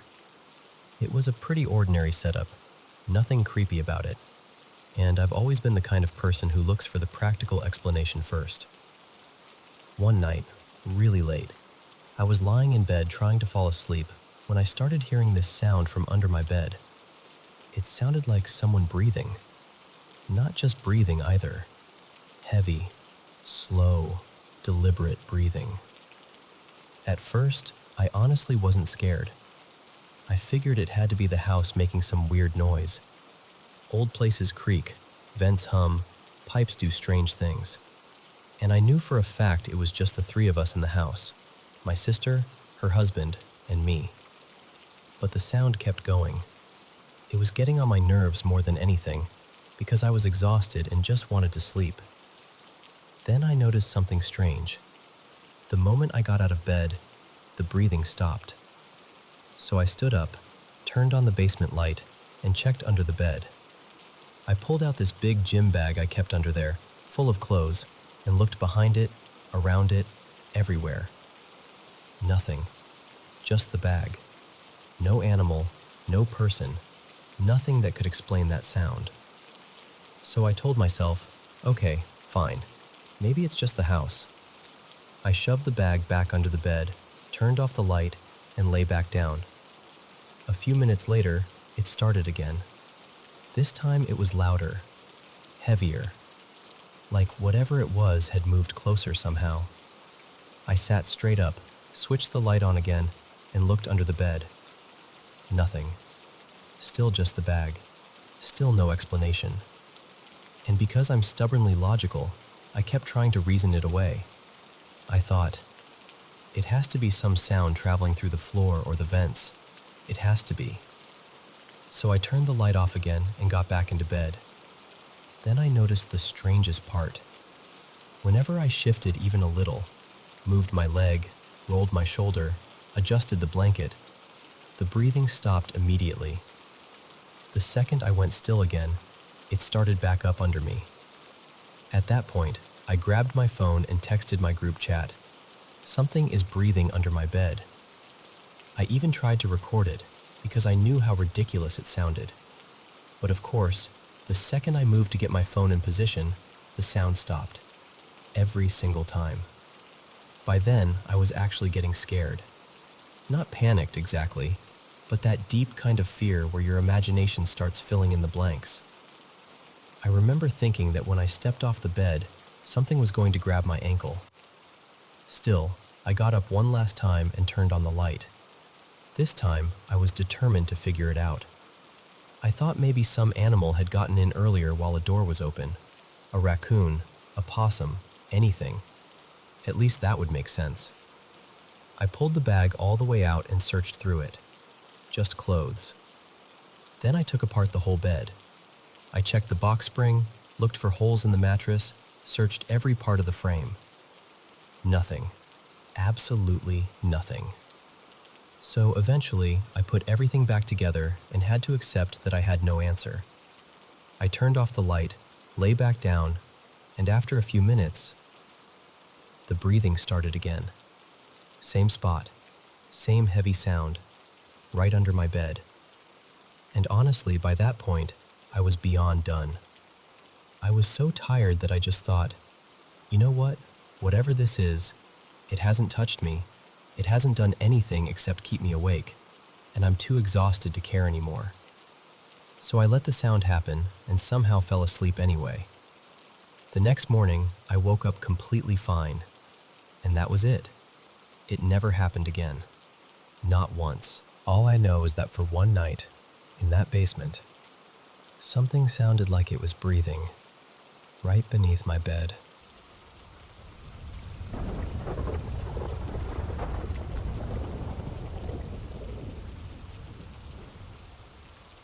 Hello everyone watching the Paranormal M channel. Have you been having trouble sleeping lately? Let's relax together with some creepy, mysterious stories to help you drift off. Don't forget to subscribe and turn on notifications. Drop a comment below and tell me where you're watching from. Thank you so much for always supporting the channel and for sharing your mysterious experiences with us. And now, without further ado, let's dive into today's stories. So, this started back in 2011, when my then husband, I'll call him Evan, and I were in this strange in-between season of life. We had 2 little kids. My son was almost 4, and my baby girl was about 9 months old. Evan had orders overseas, and while we waited for the move, we went to stay with his grandparents for what was supposed to be just a few weeks. Their house was one of those big, carefully kept homes built in the late 70s. Everything tidy, everything in its place, but somehow still heavy. And his grandparents, Well, they were polite on the surface. Of course you can stay, that kind of thing. But underneath, they could be icy, critical, like you were always one wrong move away from a comment that stung. And honestly, I was already worn thin when we arrived. Before that trip, my own family life had been falling apart in ways I couldn't fix, and I was coping badly. I wasn't proud of it, but I'd been drinking more than I should have, trying to numb myself, trying to keep it together for my kids, trying to pretend everything was normal. So we get settled upstairs. Evan and I took his old childhood bedroom at the top of the staircase, and our baby slept in a crib beside us. Our son was in the room right next door. And the first weird thing happened only a few nights in. I woke up, suddenly, like my body just snapped awake, and I had this sound stuck in my head, so vivid it felt real. A plate spinning on a hard floor, that wobbling whirl until it slows and stops. But our room was carpeted, thick carpet. Nothing in there could have made that noise. I'm lying there, staring into the dark, trying to shake it off, and I turn over and see Evan staring back at me, wide awake. I whispered, "Did you hear that?" And he goes, "Yeah." Then we both described it, same exact thing. Not just a noise, but that very specific sound, like we'd shared the same 5-second dream. It wasn't terrifying yet, just unsettling.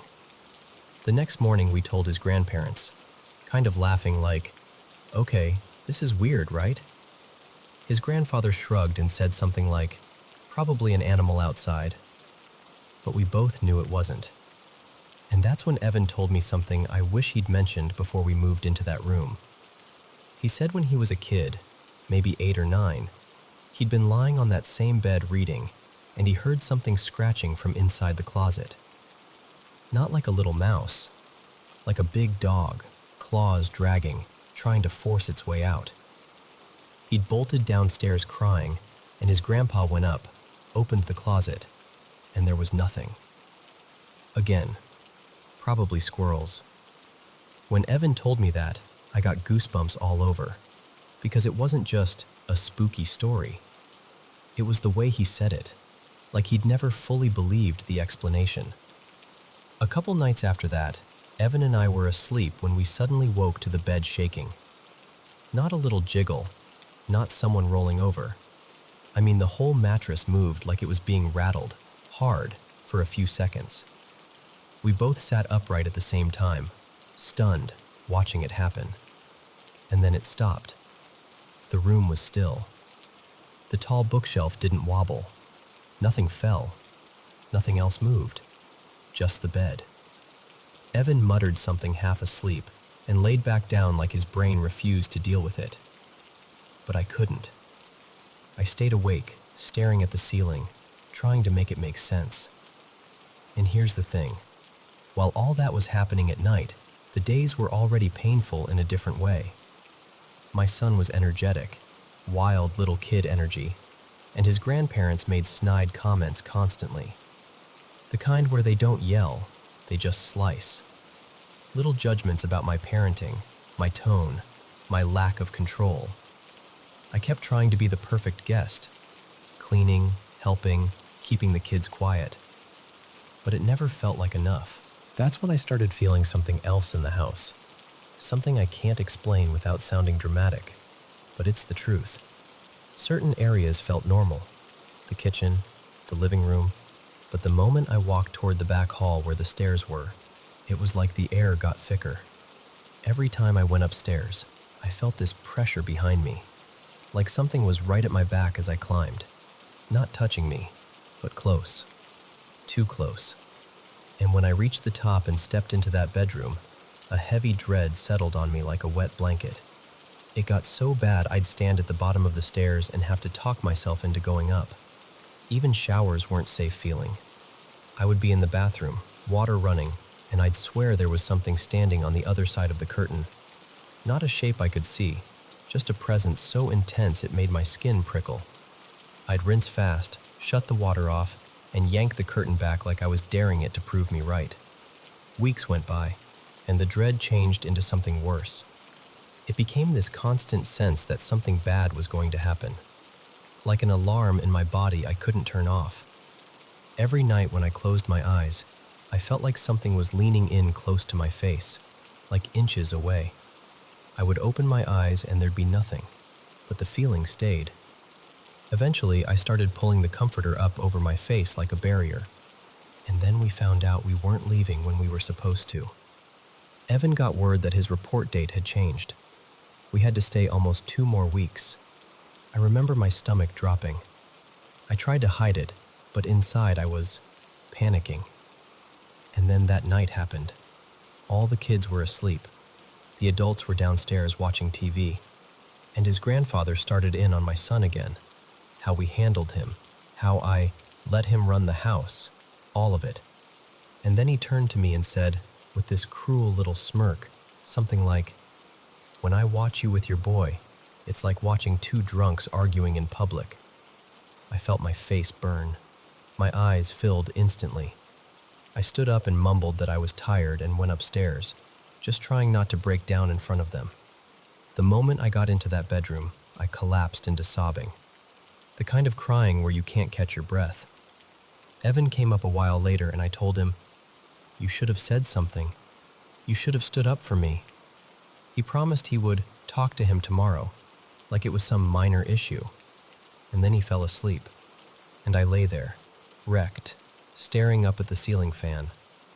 And then, so fast I can't even explain the moment between before and after.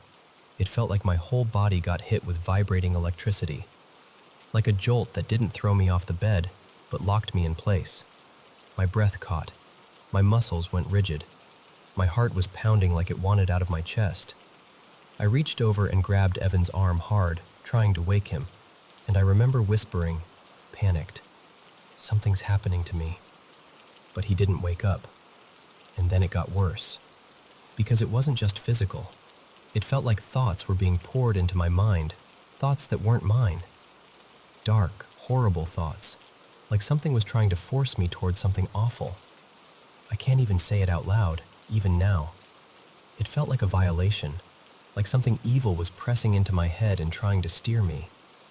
I remember clenching my teeth and fighting it in my mind, repeating, "No, no, no," like it was a rope I could hold on to. And then, out of pure desperation, I pushed back with something brighter. I pictured a wide, bright sky, sunlight, and I reached for God, just mentally, like grabbing someone's hand. And it released me. It was sudden, like a grip letting go. My body went still. My breath came back. My mind felt like it belonged to me again. I didn't wake up until late the next day, and when I did, I was in full body pain. Not sore, not stiff. Pain like I'd been beaten. My hands felt bruised. The tops of my feet, my knees. Everything throbbed with that pulsing, hammered ache. I started sobbing the second I realized it wasn't going away. I took painkillers. I drank water. I tried to breathe through it, but I couldn't get a full breath. My hands started curling and cramping from hyperventilating, and they took me to the ER. The doctors ran tests, blood work, everything, and they told me nothing was wrong. No illness, no explanation. And I nodded and acted relieved, because I wasn't going to tell them what really happened. I knew how it would sound. I knew where they'd send me, so I stayed quiet. But inside, I was certain. Something had attacked me. Whether you call it oppression or something darker, I don't know.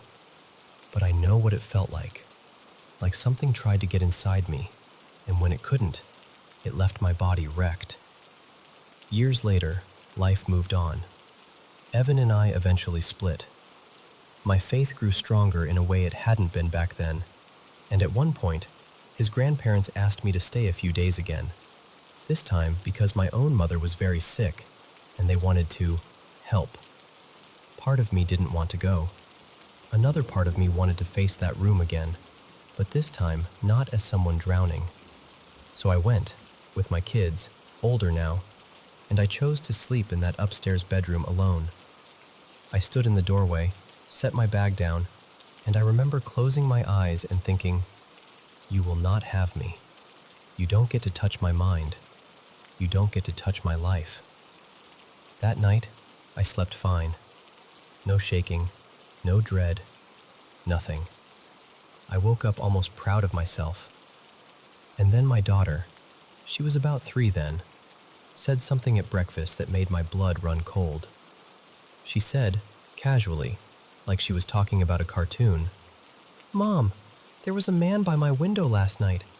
He was talking to me." I stayed as calm as I could, even though my stomach dropped into my shoes. I said, "Oh yeah? What did he say?" And she looked right at me and said, "He said he hates you." I felt my whole body go cold. I swallowed and forced my voice steady and said something like, "Well, we don't listen to that." And I changed the subject fast. I didn't want to feed it. I didn't want to give it attention.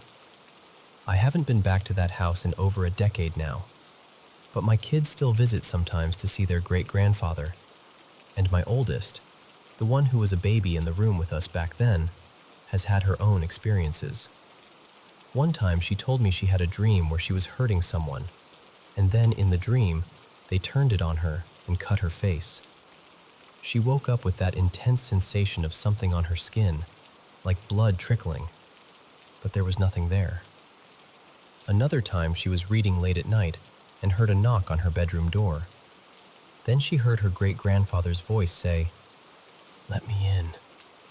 She opened the door, and the hallway was pitch black. No one there. Since then, Evan's grandmother passed away, and now his grandfather is very sick, late-stage cancer. He's always been a hard man, and he's openly atheist, and I can't help wondering, quietly, to myself, if something has clung to that house through him, or through the pain in that family, or through someone else entirely. For a long time, I suspected Evan's estranged father. He was into dark, obsessive stuff, the kind of person who made the air feel wrong when he walked into a room. He's gone now too, and what scares me is this. If Evan inherits that house, I don't know what he'll do. I worry he won't sell it. I worry the house will stay in our orbit, in our kids' orbit. And I keep turning one question over and over in my mind because part of me wants to warn him. Part of me wants to say, "This is real. Be careful, don't brush it off."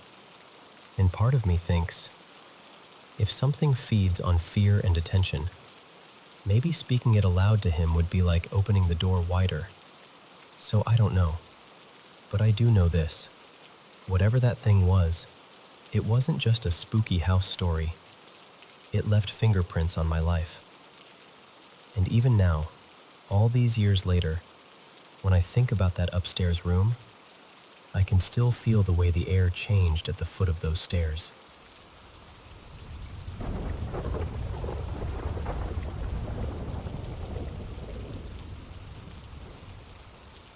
So, this happened last summer, when I was staying out on a lonely little farm in western Kansas, miles from anything you'd call a town. The kind of place where the daytime heat presses down on you like a heavy hand, and at night the silence feels intentional, like it's listening back. One evening, the sky was turning that deep, bruised orange at the horizon, and my dad and I were sitting on the back steps, watching the fields go dark. He had that faraway look he gets sometimes, the one that means a story is coming whether you ask for it or not. He said, "There's something about this land people don't talk about much." And then he told me about a man named Eugene Harrow. Dad said Eugene lived on this property back in the late 1960s, early 70s. He was a loner, kept to himself, didn't show up to church suppers, didn't wave when folks drove by. Some people just called him private. Others called him wrong. Either way, nobody really knew him. Until people started disappearing. Not whole families or anything dramatic like that, just individuals who were passing through. A young woman with a broken-down car who'd asked to use a phone. A couple of teens who'd been biking the back roads for a summer trip. Dad said there were others too, names that got spoken quieter every time they were repeated, until they were just gestures and looks. Rumors did what rumors do. They braided themselves into certainty, and almost every strand pointed back to Eugene. Then came the night that changed everything. Dad told me there was a scream, one long, raw sound, carried across the fields from the direction of the pond. Not a yelp, not a shout. A scream that made people sit up in bed and grab flashlights like their bodies moved before their brains caught up. Some locals ran out there, stumbling through the grass with lanterns and truck headlights. But when they reached the water, it was calm. Dark, still as a closed eye. A few days later, Eugene vanished. That's when the police finally searched his house. And according to my dad, according to the way he told it, with his voice lowering like he didn't trust the air around us, they found things that made everyone's stomach turn. Not just odd stuff, not just, maybe this is suspicious. They found a bundle of clothes that weren't his, different sizes, different styles. They found tools that had been scrubbed too hard, like someone was trying to erase a memory. And they found marks in the wood floor, long, faint streaks leading toward the back door, as if something heavy had been dragged and the boards had never fully forgiven it. Dad paused there, like he was deciding whether to say the next part out loud. And then he leaned in and said, almost whispering, "They didn't wait for a trial." He told me the townspeople were convinced Eugene was responsible, convinced enough to do something about it. And the story everyone pretended wasn't a story, was that a group of men took Eugene out to that pond and held him under until the fighting stopped. But here's the thing. They never found the missing people. Not one body, not one clear answer, just absence. Just the pond sitting there, day after day, reflecting the sky like it didn't care what it had seen. Dad said after that, the pond got a reputation. Folks avoided it. Kids dared each other to get close, then backed out laughing too loudly. And at night, especially on windless nights, people swore the water would ripple on its own. Little bubbles surfacing in the dark, like something underneath was trying to remember how to breathe. Dad didn't laugh back. That night, I went to bed in the upstairs room, staring at a ceiling stained with old summer heat. The farmhouse was doing what old houses do, groaning, settling, whispering in pipes and boards. Outside, leaves brushed the window in soft little scratches, over and over.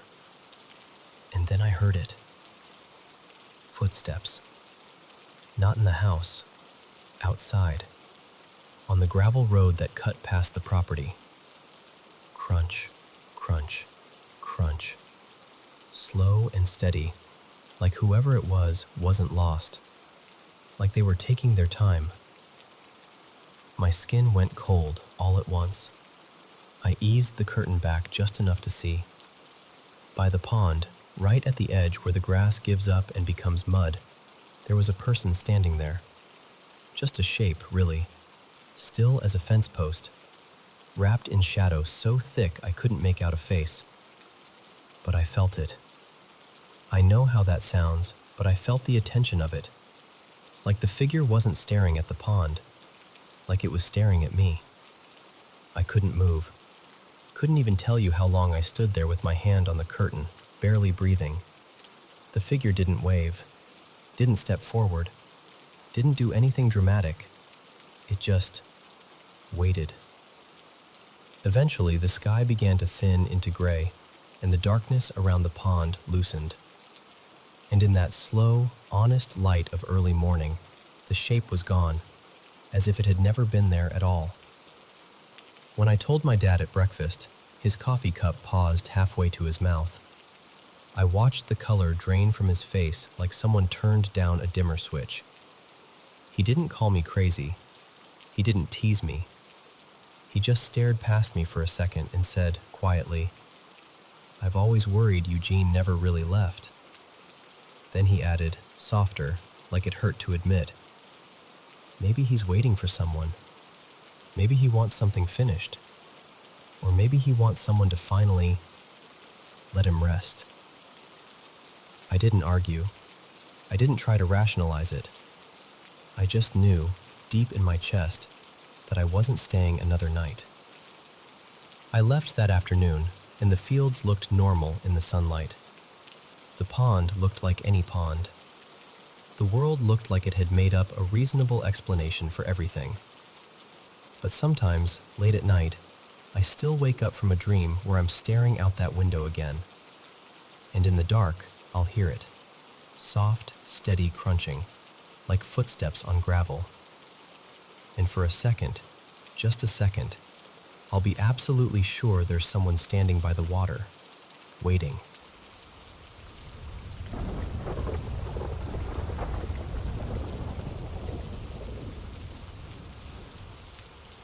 So I was scrolling the other day, and I came across this comment thread that really stuck with me, in a bad way. Someone was describing this house that felt haunted. The new owners, let's call them Maya and Jordan, said they kept getting this heavy, uneasy feeling. Doors creaked, the air felt cold in certain rooms, all that classic something's off here stuff. And then they found out that a previous resident, a man named Grant, had died there by suicide.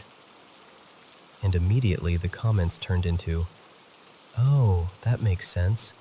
He must be trapped there." Like it neatly tied a bow on the whole thing. And I need people to hear what's wrong with that. When we say a haunting makes sense because someone died by suicide, we're turning a real human tragedy into a spooky plot twist.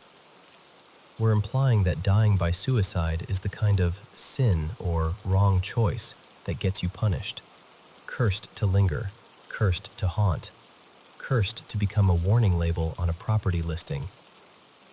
And suicide and suicidal thoughts are already drowning in stigma. They don't need a supernatural layer of blame piled on top. Because imagine this for a second. Imagine you lost someone you loved that way. Imagine you're already carrying that grief, the confusion, the ache, the endless what-ifs. And then you stumble across strangers online saying your person is haunting a house because of what they did. Like their whole life and suffering can be reduced to bad energy and a creepy anecdote. That doesn't just hurt, it dehumanizes them. And honestly, when people jump to that conclusion, it tells me more about their bias than anything about the person who died. A lot of it, whether people admit it or not, is shaped by old religious ideas. This notion that suicide is a mortal sin and therefore deserves consequences. Even when someone doesn't consciously believe that, the residue of that thinking is everywhere. It leaks into how people talk about it. Punishment, shame, blame, trapped. And the thing is, there's no evidence for any of it. None. It's always just vibes. The room feels heavy. The house has a weird atmosphere. Okay. But instead of turning that discomfort into a story about a dead person being cursed, maybe look inward and ask, why does this topic make me react like that? What am I associating suicide with, emotionally, morally, culturally? Because here's what I know personally. I've experienced suicidal ideation, and I can tell you, people who reach that point are not sitting there thinking, wow, I can't wait to die and then spend eternity rattling cabinets to freak out the next tenants. That idea is not only ridiculous, it's cruel. It turns pain into entertainment and makes the person responsible for other people's discomfort even after they're gone. If I were a ghost, whatever that would even mean, I promise you, I wouldn't stick around humans who love telling stories like that. I'd go haunt a quiet stretch of woods, a forest, somewhere peaceful where no one's narrating my suffering like it's a campfire tale. And that's the heart of it. The haunting explanation isn't rooted in reality. It's rooted in a belief, spoken or unspoken, that people who die by suicide deserve something extra negative attached to their story. Some moral stain, some consequence. And that belief doesn't reveal anything about ghosts. It reveals how badly we still misunderstand suicide, and how quickly we turn suffering into folklore instead of meeting it with compassion.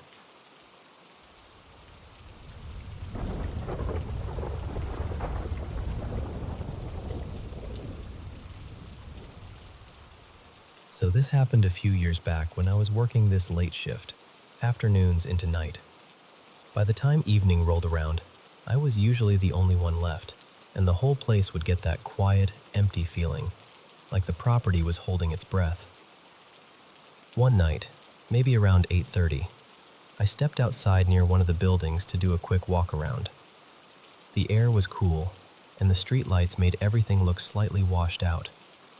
Across the street, kind of at an angle from where I was standing, I noticed someone moving along the sidewalk. At first, it just looked like a person, but the longer I watched, the more off it felt. It was like they were there, but also not fully there, more like a shape pretending to be a person. I didn't see a face or clothes, nothing clear, just this dark outline. And even though I couldn't explain why, I was sure it was a woman. Then she did something that would have been almost funny if it hadn't made my stomach tighten. She took this big, exaggerated step off the sidewalk and into the street, like she was overacting the movement on purpose. I remember thinking, okay, weird, but I worked in a busy town with a university nearby. Drunk students did strange stuff all the time. I tried to file it away as late-night nonsense. But then she crossed to the opposite sidewalk and stopped. And I swear to you, even without a face, I felt her look lock onto me. Like the attention hit me before my brain could interpret it. And then, this is the part I still can't explain, she was just there. 1 second she was across the street, easily 100 feet away. The next second she was inches from my face. No running, no fast steps, no blur. Just one moment far away, the next moment close enough that I could have bumped into her if I twitched. I didn't even react the way you'd expect. It's like my thoughts got thick and slow, like someone had pushed cotton into my head. I remember standing there, frozen, almost calm, but not in a normal way. More like my ability to question what was happening had been turned down. She was about my height, right up in my space, and then she started bending forward like she was trying to lean in and examine me. Except her face didn't drop the way it should when someone bends. Her face stayed level with mine the whole time. Instead, her legs stretched. That's the only way I can say it. They elongated until she was bent at this perfect 90-degree angle, like a hinge, while her head stayed right in front of me at the exact same height. It was wrong in this mechanical, impossible way, like watching a human body forget the rules it's supposed to follow. That's when the back of my mind finally started pounding on the door. Something's wrong. Something's wrong. Something's wrong. It wasn't even a full sentence at first, just this urgent pressure, like my instincts were trying to yank me backward. And the moment that warning got loud enough, the thing in front of me tilted its head slightly, like it had heard my thoughts. Like it was puzzled that I'd started resisting whatever fog it had put on me. Then my brain caught a detail it should have noticed earlier. The sidewalk she'd stepped off of, the one with that exaggerated step into the street, had been lined with parked cars. There's no way she could have stepped off that curb like that without stepping over a car. No way. The second that clicked, everything shifted. It was like realizing that snapped a thread. She was across the street again, right back on the opposite sidewalk, like she'd been yanked there without motion. And then she just vanished. No fading, no walking away, just gone, like the whole scene had been edited and she'd been cut out. I stood there for a long time afterward, trying to convince myself I'd imagined parts of it, but the feeling it left behind was too real. I've had other strange experiences in my life, things I can't easily explain, but this one stuck to me. It didn't just scare me in the moment, it stayed. And honestly, what still gets me isn't just what I saw.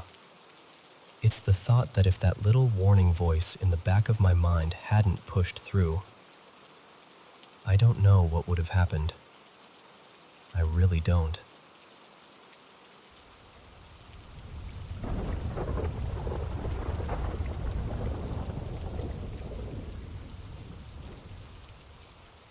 Hey, so I don't tell this story often, because even now it still gives me that gross, crawling feeling under my skin. It was one of those late fall nights, cold enough that the air feels sharp when you breathe in. I was about 10, maybe just turning 11, and I was spending the night at my step-cousin's place.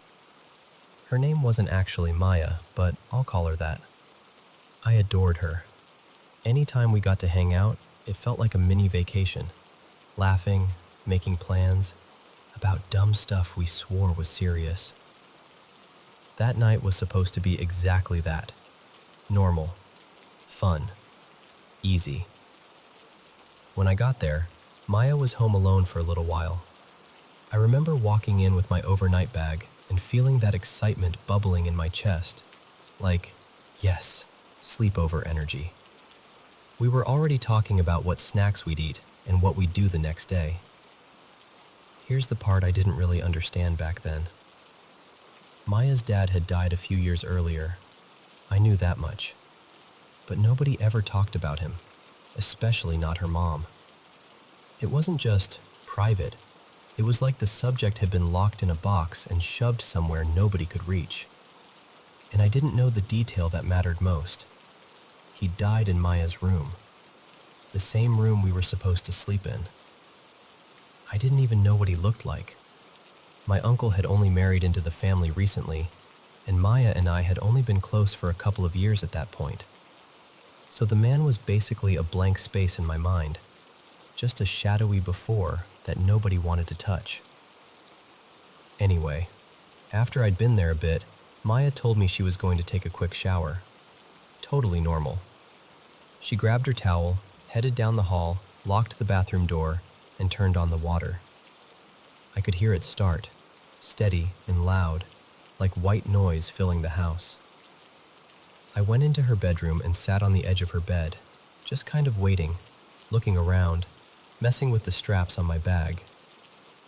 And then I heard a knock. Not from the front door, not from the hallway, from her closet. It wasn't a creak or a settling sound. It was a knock, like knuckles on wood, slow and intentional.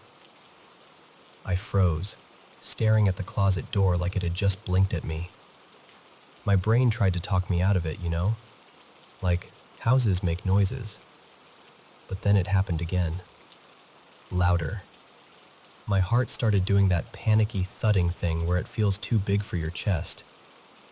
I stood up without even meaning to, and I don't know why I did this, because it's such a stupid horror movie thing to do, but I walked toward the closet. And the closer I got, the louder it became. Knock, knock, knock.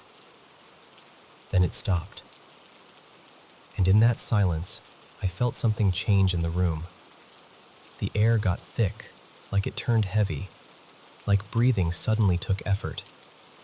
It wasn't just fear, it was this ugly feeling, like something in there wanted me to know I shouldn't be standing where I was standing. Before I could even move, I heard the TV in the living room.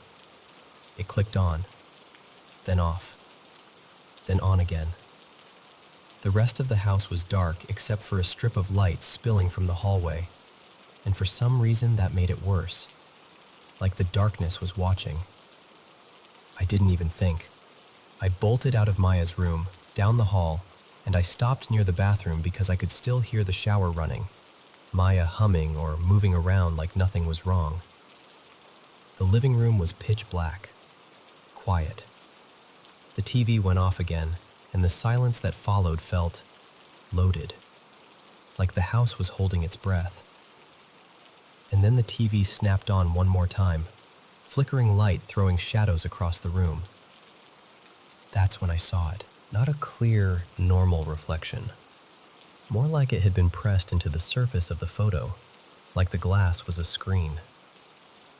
He looked confused at first, like he didn't understand where he was. And then his eyes shifted, and he saw me. I swear to you, our eyes locked, and his were completely black. Not dark brown, not shadowy, just empty black, like holes. I went cold all over. It only lasted a few seconds, but it felt like I'd been pinned there for an hour. The TV clicked off. The reflection vanished. I stood there, shaking, staring at that baby photo like it might change again. And then I noticed him. In the corner near the TV, a man was standing there, like he'd been there the whole time and my brain just hadn't processed it yet. He wore a dark jacket, kind of worn looking, and his back was turned. He wasn't moving, just standing. I made this tiny sound, barely even a gasp, and he heard it. Slowly, he started to turn, and the second I saw his face, every part of me screamed to run. He had that same dead black stare and this wrong smile. Not a grin like someone happy, a grin like something enjoying the fear. He started walking toward me, slow, heavy steps, like a real person's weight on the floor. I backed away, my hands shaking so badly I couldn't even ball them into fists. He kept coming, still smiling, still staring right through me like he'd already decided I didn't belong there. I hit the bathroom door with my back, and that's when I finally snapped out of it enough to move. I spun around and pounded on the door as hard as I could. Couldn't even form words, just bang, bang, bang, like if I hit it hard enough, it would undo whatever was happening behind me. The door swung open, and Maya stood there dripping wet, towel wrapped around her, eyes wide like, "What is wrong with you?" I must have looked completely insane. I was shaking so hard my teeth were chattering, and the only thing I could get out was, "Your dad is out there." The part that still messes with me? Maya didn't look surprised. She looked scared, absolutely, but not shocked. Like I'd just confirmed something she already knew.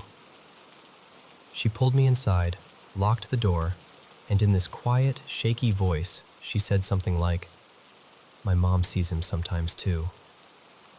We stayed in that bathroom until her mom got home. We didn't even crack the door. We just sat on the floor with our knees pulled up, listening to the house like it might speak. When her mom finally came in, we told her everything, and she believed me immediately. No hesitation. No, "You must have imagined it." She just went pale and admitted she'd seen him recently herself, like out on the balcony, smoking, as casual as if he'd never left. Then she went and got an old photo album. She flipped through it, paused, and turned it toward me. And I felt my stomach drop. Because there he was. Same face, same hair, same jacket, same wrong, crooked grin. I didn't know what he looked like before that moment. There was no way I could have invented him. I remember sitting there thinking, okay, so I'm not crazy. But that wasn't comforting, because the truth was so much worse. All I could feel was this certainty that whatever it was, it didn't want me there. Like I'd stepped into a space where I wasn't welcome, and something ancient and angry had noticed. And honestly, I've had scary moments in my life since then, but nothing has ever felt like that night. Like the house wasn't just a house, like it was breathing around us. And even talking about it now, I swear I can still feel that cold, heavy air pressing in.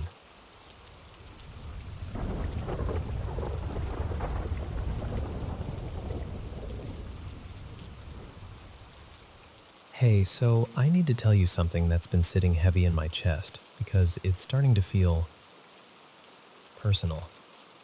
My name's Ethan, and my wife is Mara. We live in a creaky old apartment in Brooklyn, but I'm originally from Cleveland, the kind of place where the winters bite and every other house feels like it's holding its breath. Back home, I still own this rental property, an old 2-unit house built sometime in the 1920s with a first-floor apartment and a second-floor apartment. I've had it for, nearly 2 decades now. Back before we moved to New York, Mara and I actually lived in the upstairs unit for a few years. Even then, we used to half-joke, that the house had energy. Like you'd walk through a hallway and feel like something had just stepped out of your way. But nothing dramatic ever happened. No slamming doors, no movie stuff. Just a vibe. Then the pandemic hit and everything got weird, like the whole world was holding its breath. We ended up staying in the downstairs unit for close to a year with our little kid, Noah.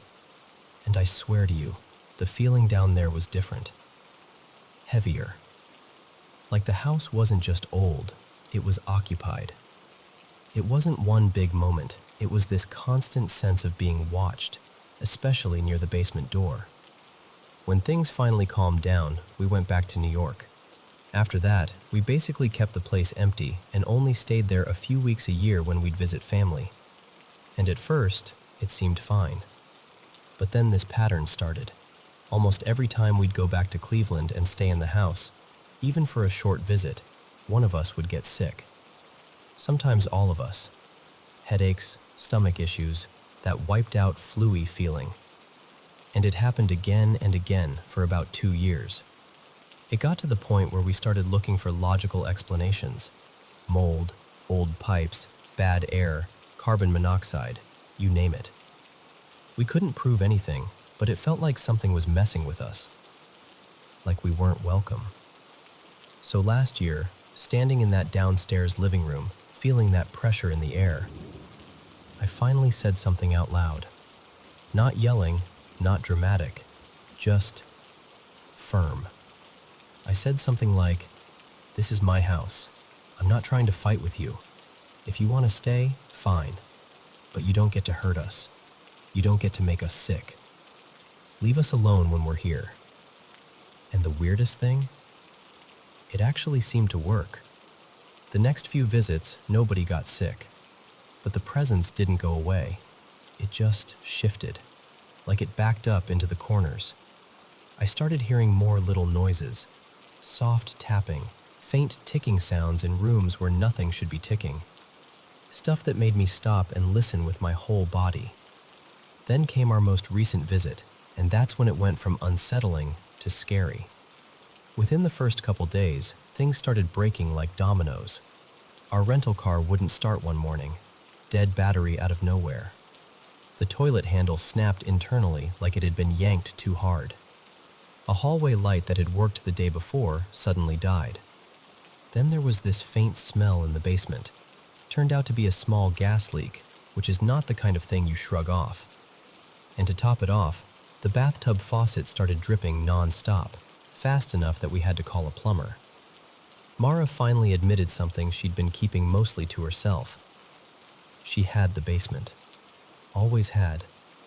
But this time, she said when she went down there to do laundry, she felt like something was behind her. Like a presence that wasn't just there, but aware. Watching her. Waiting. So after a few days of everything malfunctioning, and both of us walking around on edge, I snapped. Not at Mara, at whatever this was. I stood near the basement door and said out loud, "Enough! I'm done with the games. I'll get someone to bless this place.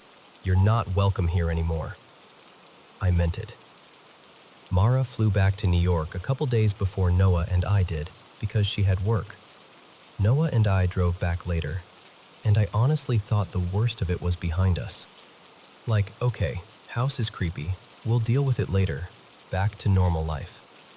But then, the dreams started. The first night back in New York, Mara had this wild nightmare. She told me she was in this dim, dusty classroom, like an old schoolroom with bad lighting, and she was there with someone she couldn't clearly identify, like a friend that didn't have a face. And suddenly these curtains at the side of the room snapped open, and this woman came rushing out, hair messy, face twisted and furious, eyes too intense. The woman didn't hit her, but she got right up in her space, like she was trying to intimidate her. Mara kept saying, get away," over and over. But then her voice started failing her, like her mouth wouldn't work, like something was zipping it shut. And that's the part that makes my stomach knot up, because I didn't just hear about it later. I heard it while it was happening. I woke up because Mara was making these muffled, frantic sounds. Not words, more like someone trying to speak through clenched teeth, like her mouth wouldn't open all the way. I shook her awake, and she whipped her head toward me like she'd been pulled out of water. Eyes wide, terrified, breathing hard. And she said, "I think we brought it back." Night 2 was worse. This time, she dreamt she was alone in the basement of that house in Cleveland. But it wasn't our basement anymore. It was empty. No washer, no dryer, no shelves, nothing.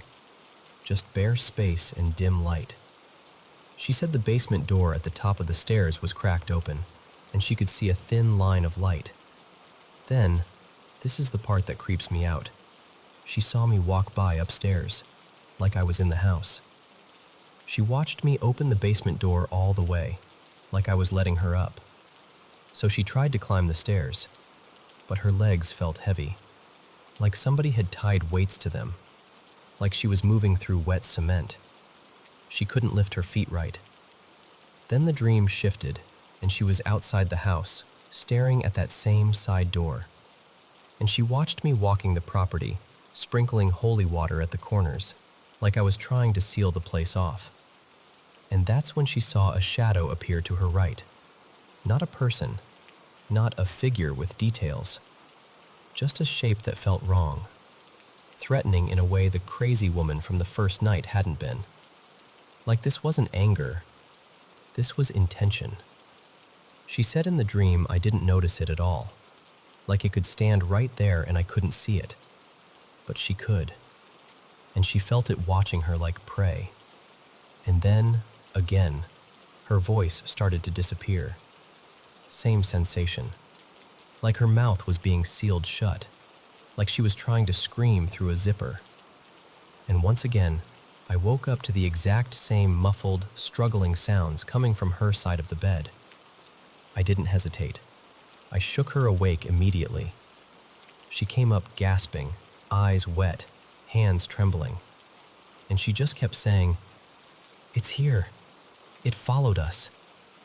So now she's planning to go to a church today to get holy water, even though we're not particularly religious people. We're just at that point where you stop caring how it sounds, you know? And the scariest part is this. It's not just that the house in Cleveland felt haunted. It's that after I told it to leave,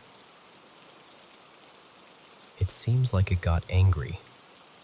And now it's showing up where we sleep.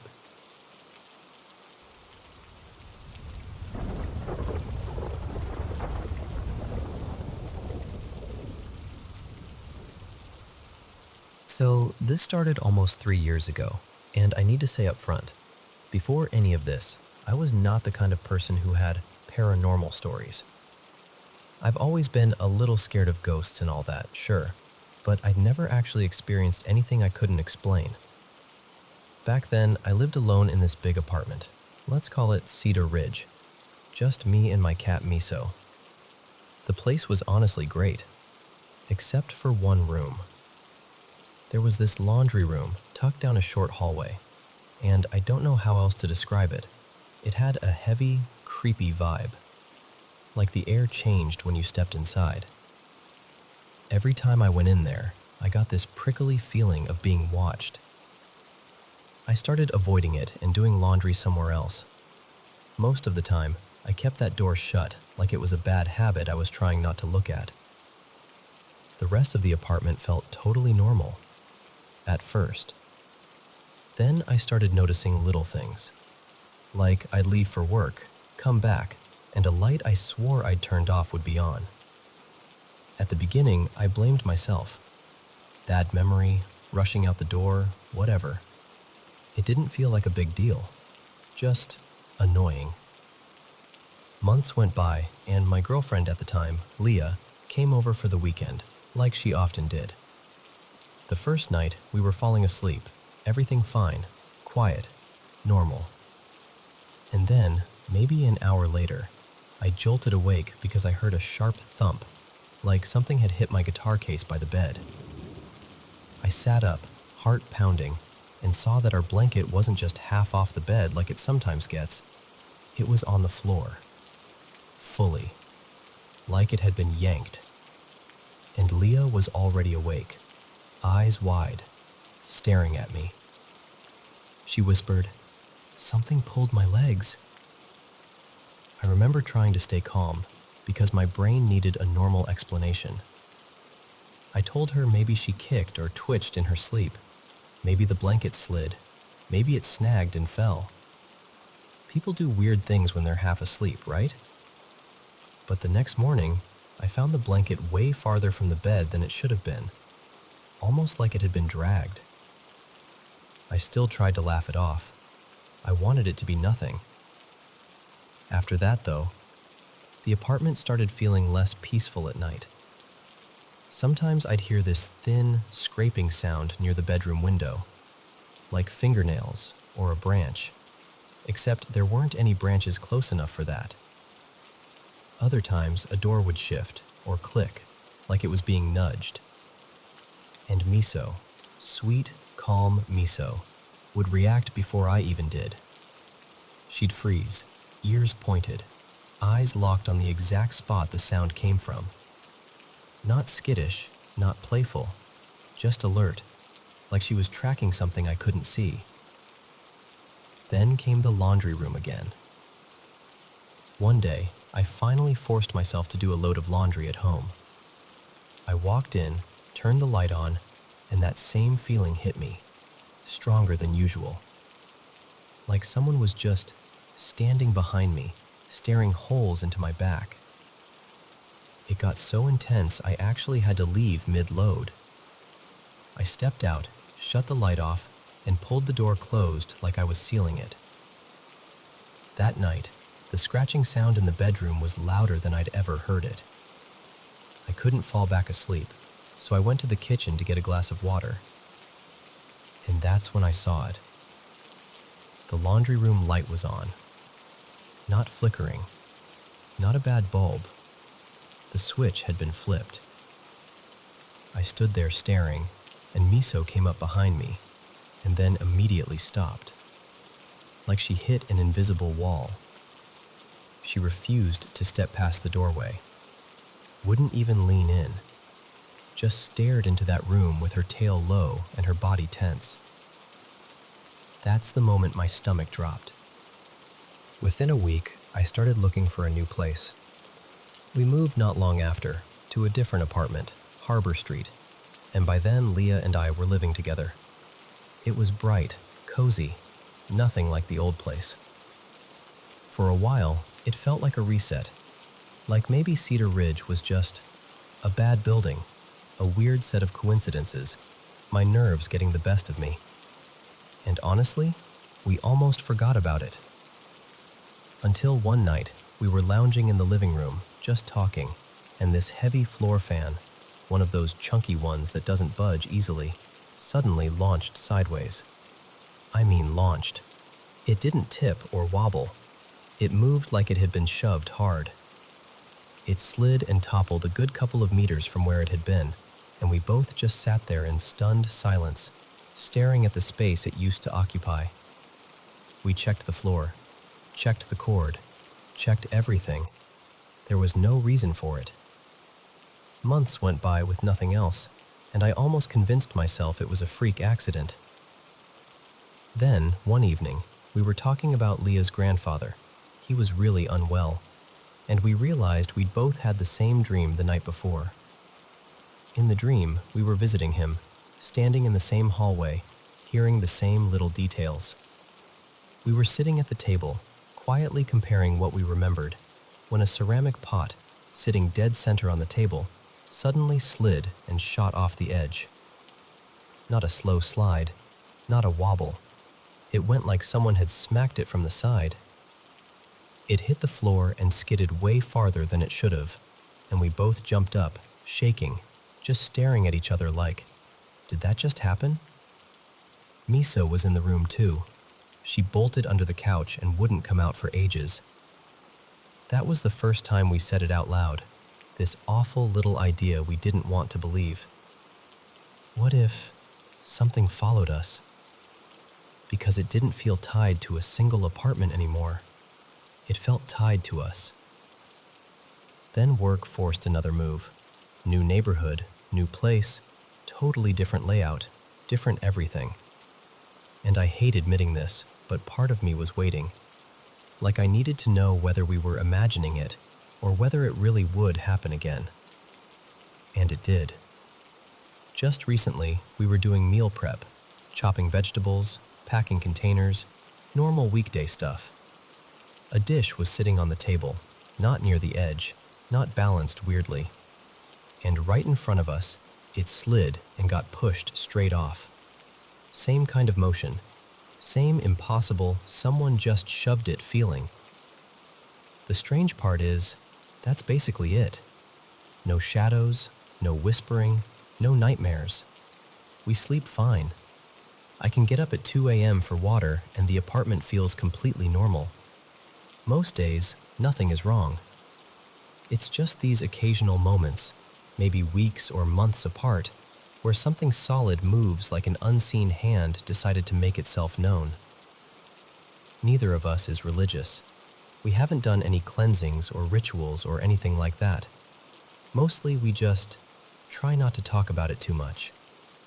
But sometimes I'll glance at Miso when the room goes quiet, and if she's staring at nothing with that locked-in focus, I feel that old, familiar chill. And I think, please don't let tonight be one of those nights.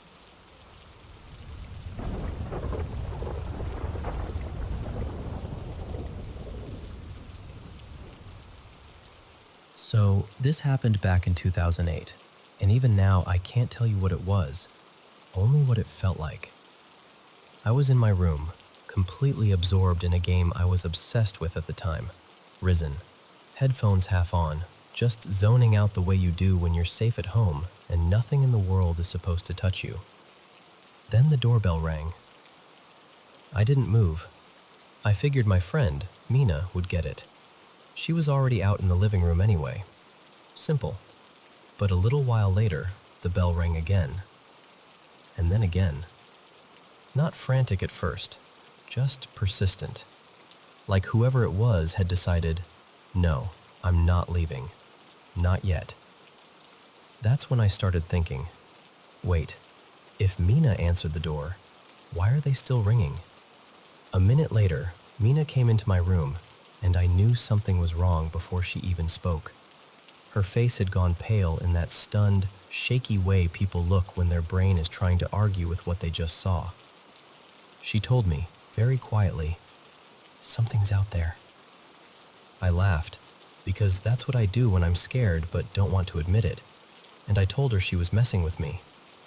Still, she went and told my mom, and my mom did that tired parent thing where she listened, but you could tell she didn't want to feed it. We lived on the 5th floor of an apartment building. Our front door opened right out onto a corridor where the stairwell was basically just there. No big separating hallway, no real buffer. Just door, then stairs, then the echo of the building. I walked over and I peeked out. And I saw someone. A woman, standing on the stairs, pressed close to the wall, unbelievably near. Like, close enough that if I leaned forward, I could have reached her with my hand. She was wearing a traditional outfit, something like a blue and white salwar kameez, neat and ordinary, like she belonged in the middle of a normal day. But her face was hidden. And her feet were hidden too, somehow, like the light didn't want to land on them. At first, it wasn't a horror movie moment. It was more confusing than terrifying, like seeing a stranger in the wrong place. Then the weird part started, because when I opened the door fully, like properly opened it, she wasn't there. Gone. Empty stairwell. But when I closed the door and looked again through the gap, she was back in the exact same spot. I did it again. Open, nothing. Close, there she was. It felt like something was playing with the rules, like it knew exactly how much I could handle. I even checked the keyhole, thinking maybe someone had messed with it, like there was a trick, a prank, some explanation I could grab onto. Nothing. That's when the fear finally arrived, slow and heavy, like a blanket you can't push off. I locked the door and went back to my room, and I swear the atmosphere changed. The room felt colder. The corners looked darker. Not in a dramatic way, more like the lights were doing their job, but the air didn't agree. And the doorbell started again, over and over. My mom told us to ignore it, not because she didn't care, but because I think she knew that sometimes attention is what makes things worse, whether it's a prank or something you can't explain. Mina, though, she was curious in that reckless way people get when fear turns into need to know. She leaned in and looked through the keyhole, and when she pulled back, she said she saw an eye staring back. She even claimed it looked wet, like tears or something darker. We called security. The guard came up, checked around, checked the stairwell, and found no one. But he did find something else. A sealed, airtight plastic bag filled with water, sitting near our door like it had been placed there on purpose.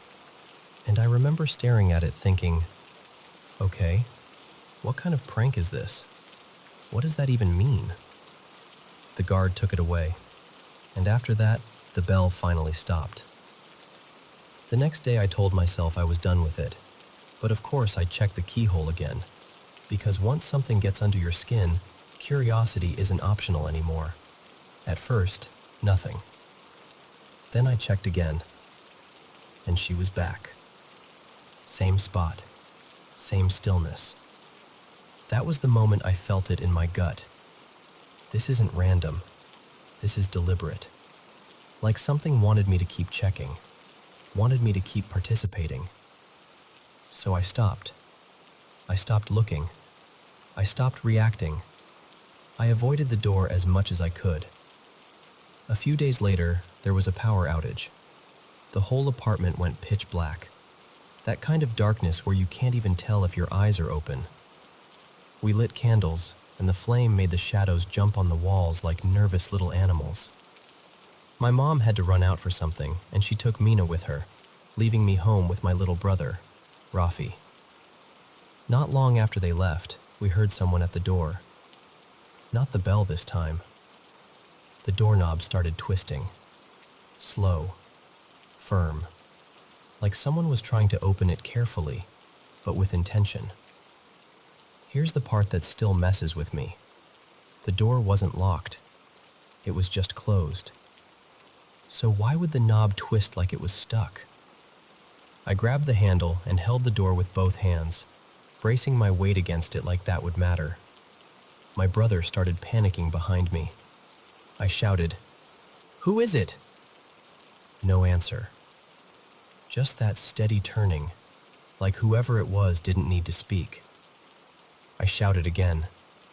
Still nothing. And then, after a few seconds that felt like a full hour, it stopped.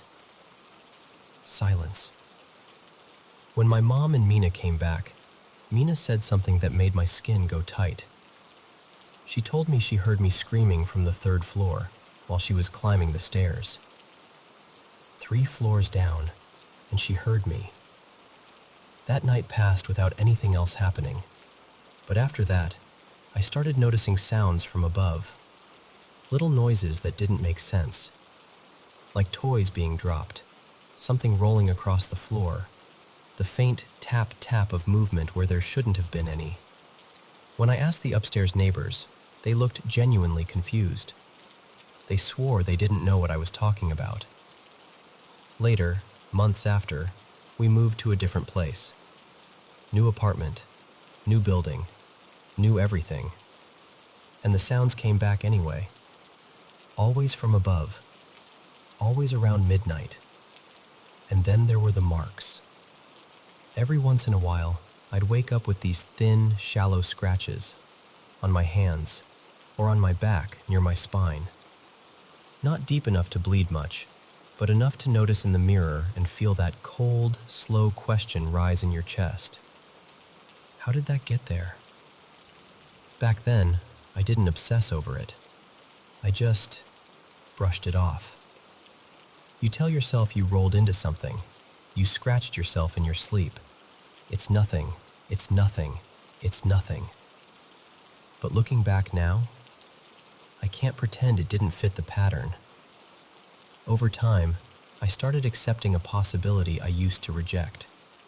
That there are things we share space with that we don't fully understand. If that's what it was, I'm honestly grateful it never escalated into something worse. Whatever was happening felt like it wanted to unsettle, to provoke, to toy with us, but not destroy us. And still, years later, I can't hear a doorbell ring again and again without my stomach tightening a little. Because part of me remembers exactly what it felt like to realize something on the other side of your door was paying attention. Not just to your home, but to you.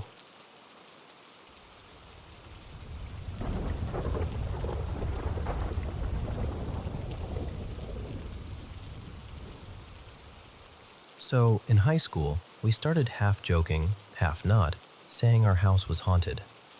Not because we heard chains rattling or saw things flying off shelves, but because people kept insisting they'd seen my mom inside the house when she wasn't even home. And my mom hated it. Like, truly. She'd get embarrassed, offended, and instantly shut down if anyone brought it up around her. Which honestly made it feel even weirder, because it wasn't like we were trying to be dramatic. We were just repeating what other people were saying. The first moment I really remember happened a few nights before Christmas. It was late, the whole house was asleep, and my best friend, let's call her Tessa, was over helping me wrap a bunch of stupid prank gifts for my family. I was on the floor facing her, and she was on the couch facing the front door and the little bathroom down the hall. We were laughing, being quiet so we didn't wake anyone up. And then, out of nowhere, her face just drained. Like someone flipped a switch. She went totally pale, eyes locked on that hallway, and she looked genuinely terrified. It scared me so badly I scrambled up onto the couch beside her, whispering, "What? What did you see?" And she hesitated, like she didn't even want to say it out loud. Then finally she goes, "I think I just saw your mom standing in the downstairs bathroom." But my mom wasn't home. She was working a late shift. Neither of us moved for a second. We just sat there in this awful quiet. And then, almost like we'd made an unspoken pact, we didn't talk about it again that night. We just went back to wrapping gifts, but the whole vibe had changed, like the air got thick. Later on, my aunt, Maribel, lived with us for a while, and she told me a couple things that still make my stomach twist when I think about them. One night, she said she'd been lying in bed, not asleep, just resting, and suddenly it felt like someone got off the edge of her bed. Not someone sitting down. She specifically said she never felt the mattress sink like a person climbing on. Just that distinct sensation of weight lifting, like somebody had been there and stood up. And another time, she said she walked out of her room, turned to the corner, and nearly jumped out of her skin. She grabbed her chest and blurted, "Oh my gosh, Diane, you scared me." Then she looked again. No one was there. And my mom, well, in this version her name is Diane, was at work, not even close to home. It wasn't just my aunt either. I had a boyfriend in high school, Evan, and another guy I dated not long after graduation, Miles, and both of them had their own "I swear I saw your mom" moment. Like walking into the kitchen, turning their head, and seeing a figure that looked exactly like her moving through the room, when she was absolutely not home. And my little half-sister, Lila, she was younger and already kind of anxious about being away from her own house, so I never told her the haunted story. I didn't want that in her head. But she hated our downstairs bathroom. She'd avoid it if she could. She told me it felt negative, heavy, like walking into a room where someone had just been furious. One time she got really quiet and said she felt like an older woman was there. Not threatening exactly, just present, watching. Even our dog got involved, which is always the part that makes people lean in. We had this small dog, Biscuit, and for whatever reason, he would bark at the corner under the stairs, right above where the downstairs bathroom was. Not playful barking, like alarm barking, like he was upset. Sometimes we couldn't even calm him down right away, and it was honestly scary because he sounded distressed, like he was trying to warn us. And here's the part I didn't really want to say out loud back then, but I used to have these vivid dreams too. A lot. And so many of them were about my mom being possessed, like something had taken over her. And in the dream, she was coming for me, like she wanted to hurt me. I never told her because I already knew how embarrassed she felt about the whole "people see you when you're not here" thing. And our relationship at the time was rough enough without adding that on top of it.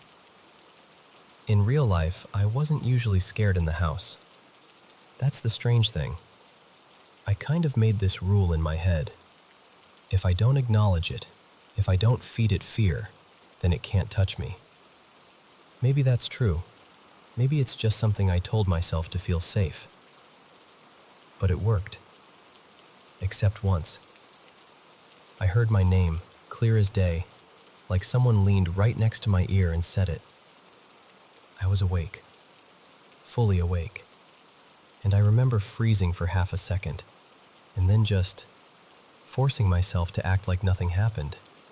Like, nope, not today. And I kept walking.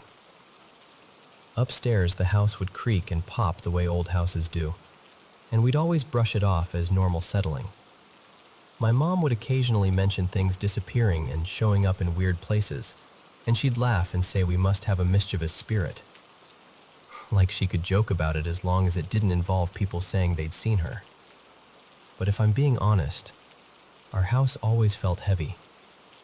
Even as a kid, when I'd go to other people's homes, it felt like the air was lighter, brighter, like you could breathe differently. And then I'd come back home and it was like stepping into a room where the walls were holding their breath.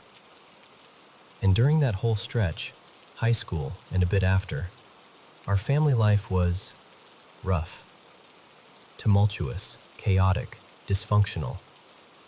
There was so much anger and depression in the air all the time. Nobody was okay. My mom was deeply depressed, and there were moments where it got really, really scary in a very real-life way. Not paranormal, just human. Sometimes I wonder if that kind of pain can stain a space. Like maybe the haunting wasn't a ghost at all. Maybe it was a house soaked in stress and grief and fear, and it started showing itself in strange ways. I genuinely don't know. What I do know is that later, when things started to heal, slowly, over time, when the house got calmer, when we got healthier, all of it seemed to fade. The sightings stopped. The weird moments stopped. The heaviness lifted.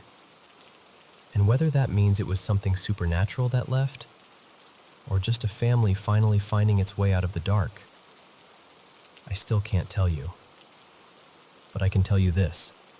For a long time, there was a woman in our house who looked like my mom, and she showed up when my mom wasn't there.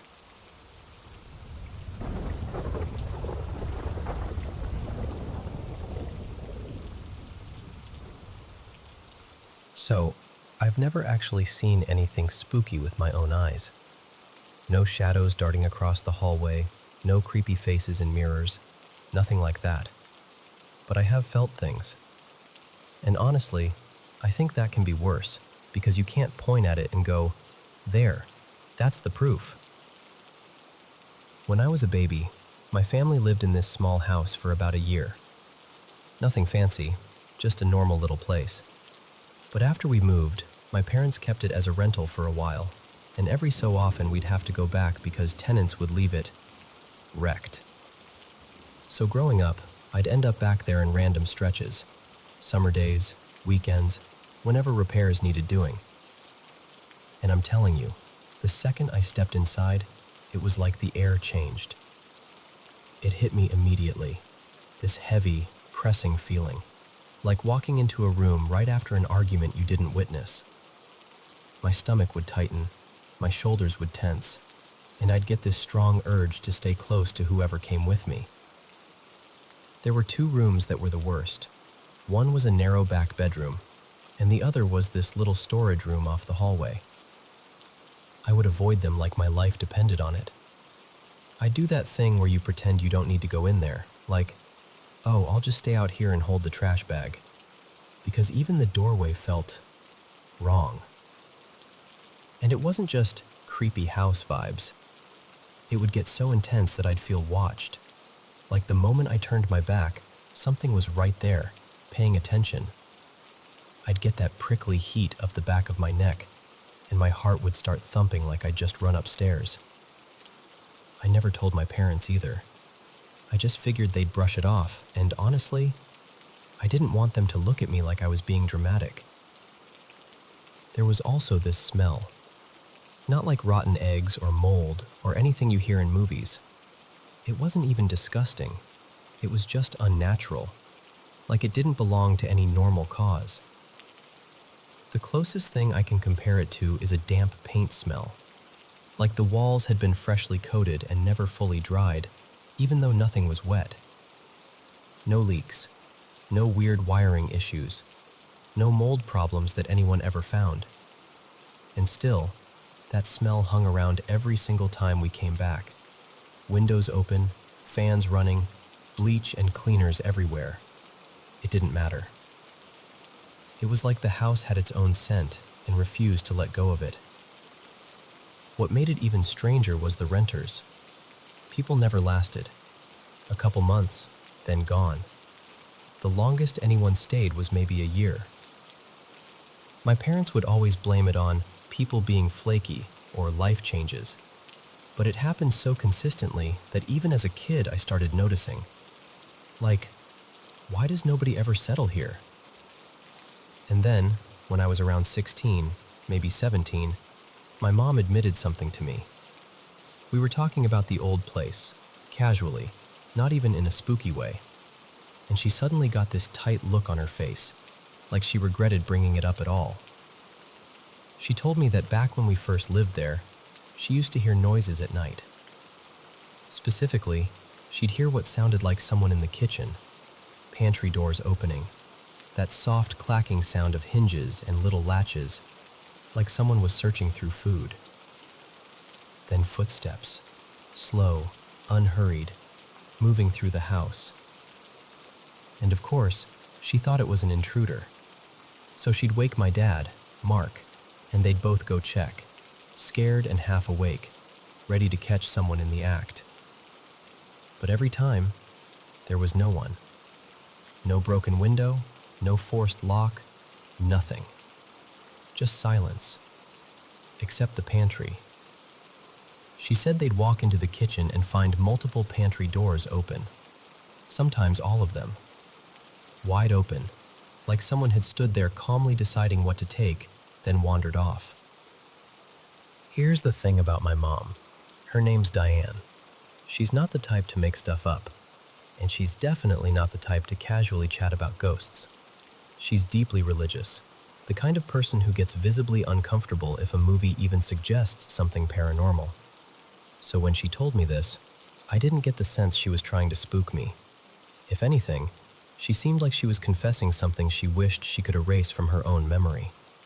It's been over a decade since I've stepped foot in that house, but I still remember how it felt.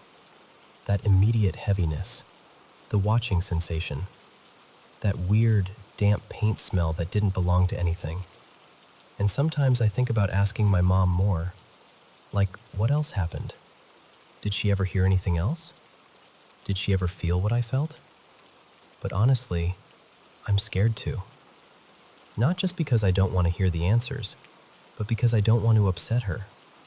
Like talking about it out loud might invite it back into the room with us. So yeah, I never saw anything. But that house? It's the only place that ever made me feel like I wasn't alone, even when I definitely was.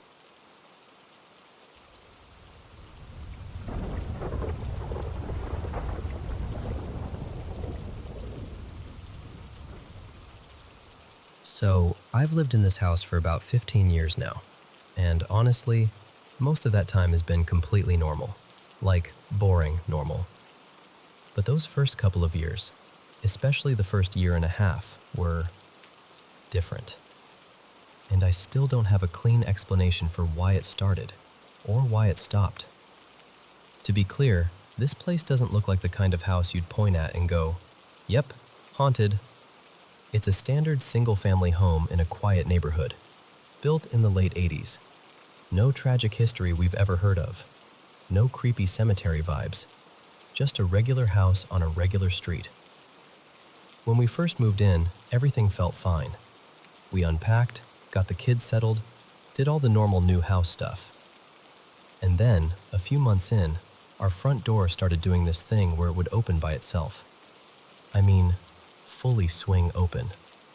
We'd be in the kitchen making dinner, talking about nothing, and suddenly the door would just creak and drift open like someone had decided to come in.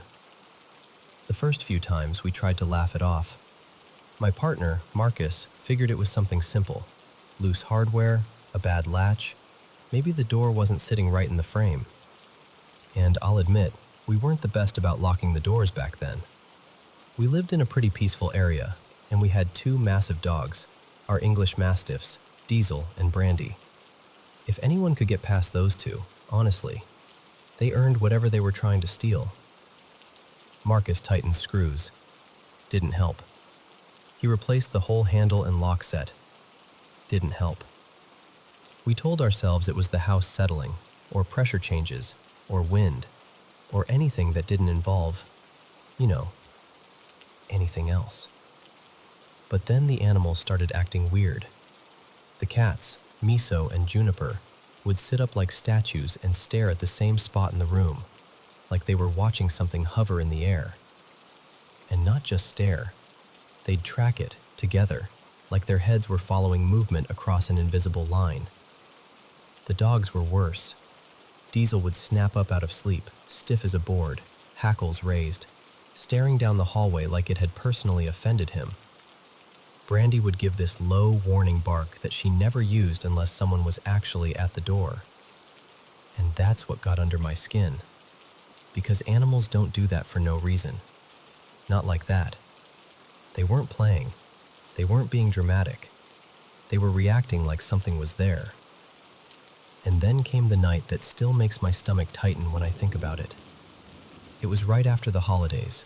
Like the weird limbo week after Christmas where you don't know what day it is. It was late, past midnight. The kids were asleep, the house was quiet, and Marcus and I were just doing a little cleanup in the living room before heading to bed. And the front door swung open again. It hadn't done it in a while, which is the only reason I even remember it. It was almost like, "Oh, you're doing that again." I walked over, shut it, and this time I locked the deadbolt. I remember saying something like, "Okay, clearly it's windy tonight," and trying to sound casual even though my heart had done that stupid little jump. We went to bed, turned the lights off, and put something on streaming. One of those movies you half watch until you fall asleep. I was settling into that warm, heavy, almost asleep feeling when, bang! This loud crash from the hallway, like something had been thrown, not dropped. It jolted both of us upright immediately. He came back in with this confused look and said, "The snowman's broken." We had this decorative snowman figurine sitting on the back of the toilet tank, one of those cheap holiday decorations we'd put up in November and never bothered to move. He said it was on the floor, shattered into pieces. And the thing is, it wasn't the kind of thing that should have shattered like that. If it had just slipped off, okay, maybe it chips, maybe it cracks. But this was smashed like it hit the tile with force. And the sound we heard? It wasn't a whoops sound. It was a slam. So I got up and checked everything like my brain was determined to solve it. Was the washer running and shaking the floor? No. Were the kids messing around? No, both out cold. Could one of the animals have done it? Also no. The cats were in our room. One dog was crated. The other was sprawled across our son's bed like a furry boulder. There was no good answer. Marcus grabbed the broom and dustpan and went back into the bathroom to clean up the pieces. And then, this is the part that makes my voice catch even now. Less than a minute later, he came rushing back into the bedroom like something was chasing him. His face was pale, his eyes wide, and he was clawing at his own back, twisting like he couldn't reach it. He was saying, "My back is burning. My back is on fire. Look, look, look." He yanked his shirt off and turned around. And across his back were 3 long, parallel marks. Not little scratches, not like something brushed him. These were deep, like gouges. The skin around them was red and angry, and there was blood. Not a lot, but enough that it was real. Enough that my whole body went cold. I just stood there for a second, staring, trying to make it make sense. He kept repeating that it felt like he'd been burned, like someone had dragged something hot across his skin. I grabbed first aid stuff and cleaned the wounds, put ointment on them, dressed them as best I could. It took almost an hour before he could even lie down without flinching. And after that, once he finally calmed down a little, I picked up his t-shirt from the floor, because my brain needed proof of something logical. I expected holes, torn fabric, snags, anything that would explain how a person gets clawed across the back while wearing a shirt. But the shirt was fine. No tears, no pulled threads, nothing. Just a couple of faint blood spots on the inside where it had soaked through. Tell me how that works. Seriously. How do you get 3 deep, parallel wounds across your back, through a shirt, and the shirt looks untouched? That was the moment something shifted in me. Because you can explain a door. You can explain pets being weird. You can explain a decoration falling. But that felt intentional. Like something had reached out and said, "Hey, I'm here." I'm not especially religious, but I do believe there's something bigger than us. And that night, I was scared enough that I prayed out loud, right there in the dark, asking for protection for my family. And then I did something I never thought I'd do. I spoke to the air like I was talking to a person. I told whatever it was to leave. Not politely either, more like, "Get out of my house. You are not welcome here." And after a while, the adrenaline faded, and we eventually fell asleep, mostly from exhaustion, I think. And here's the strange part. No more animals tracking things. No more crashing sounds. No more anything.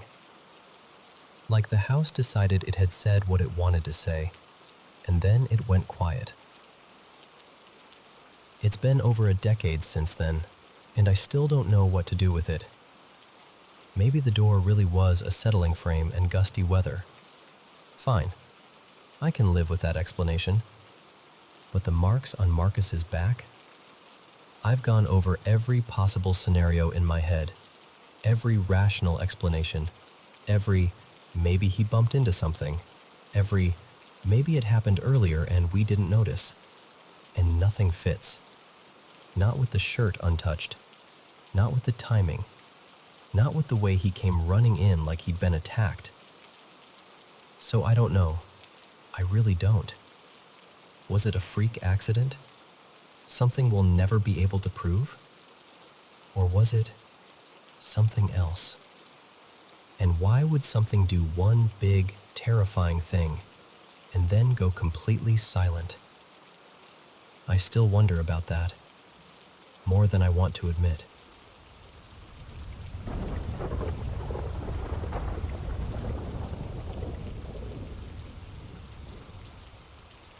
Hey, so let me just tell you this the way I'd tell a friend, because that's honestly what it feels like.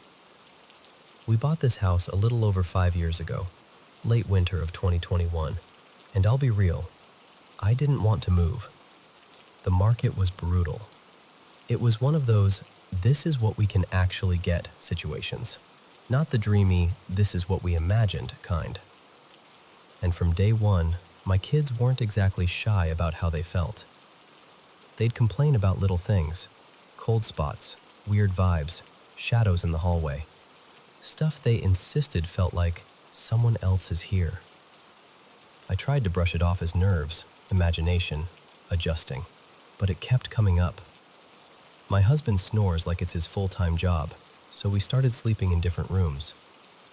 At some point, I was spending more nights in my son's room than my own because I just couldn't handle the noise anymore. He was about 12 back then, he's 14 now, and eventually we swapped rooms. I took his. And that's when I started feeling it. Not like seeing anything, just that heavy, aware feeling like you're not alone even though you are. I found out the previous owner passed away in that room, and I'll admit, I started picturing her there. In my head, her name became Marilyn. I don't even know why, it just fit. One night, I finally blurted out loud, "No, you can't stay here. This isn't your room anymore. You need to go." And after that, the presence stuff stopped, at least while I was awake. Every now and then, though, I'd catch this faint smell of cigarette smoke, like it drifted in for a second and vanished. She'd apparently been a heavy smoker, so I told myself it could be old walls, old vents, old everything. Still unsettling, but manageable. The neighbors didn't help. They had opinions. They told us she'd been a harsh woman, mean, bitter, the kind of person who could poison a room just by being in it. They said she died alone, on oxygen, with only her adult son coming around sometimes, and that she'd treated him terribly too. Whether that was all true, I don't know. But hearing it made that room feel thick with history. Anyway, fast forward to last week. I've been struggling with sleep for ages. I've tried different meds, teas, routines, everything. Nothing really sticks. So I decided, fine, I'm going to record my sleep and figure out what's going on. The first couple nights were kind of messy. Audio glitches, me shifting around a lot, small snores, normal stuff. But what really grabbed me was my oxygen. I was dipping below 85 at times. Once it even hit the high 70s, which scared me. That felt like a separate issue, like a call your doctor issue. Then on the third night, I heard it. This quiet little beep. At first, I thought it was just some weird artifact, like the app did something, or my phone made a notification noise that got picked up in the recording. But it happened again. and again, multiple times. My husband and I talked it through like rational adults. Maybe it was my smartwatch reacting to a drop in oxygen. Maybe it was a low battery alert. Maybe it was the phone adjusting something. But even with all that logic, I'm telling you, hearing that beeping in the dark on a recording of me sleeping made my skin crawl. So I tested it. Then last night, I decided to do a full recording. No shortcuts, no highlights only. Just the whole night. And the beeping came back like it was angry I'd noticed it. There were more than 10 instances. Some were evenly spaced, like a rhythm. Some were uneven, like unpredictable. The sound is faint. You have to crank the volume. But once you hear it, you can't unhear it. My teenager told me to screen record the playback on my phone so I'd have proof to show someone. So I did. I haven't edited anything. I wouldn't even know how. Now here's the part that makes me feel a little ridiculous saying out loud. There are only a few things in that room that even plug in. A lamp. A heating pad I use sometimes.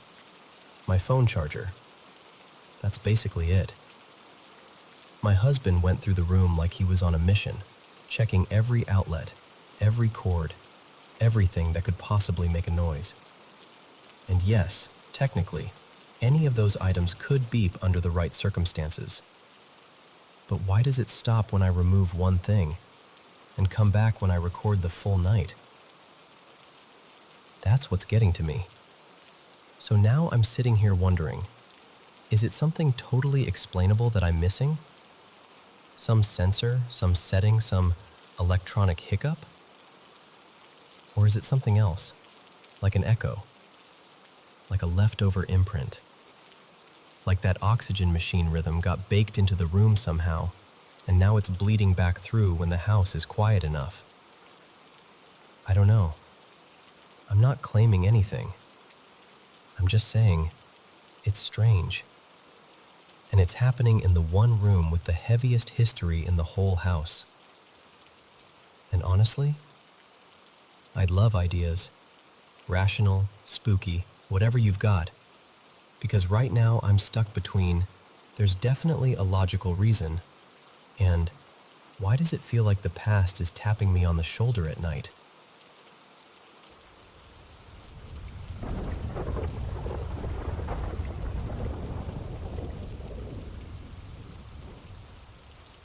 So here's something I don't tell just anyone, because it sounds like the kind of story you'd swear someone made up for attention.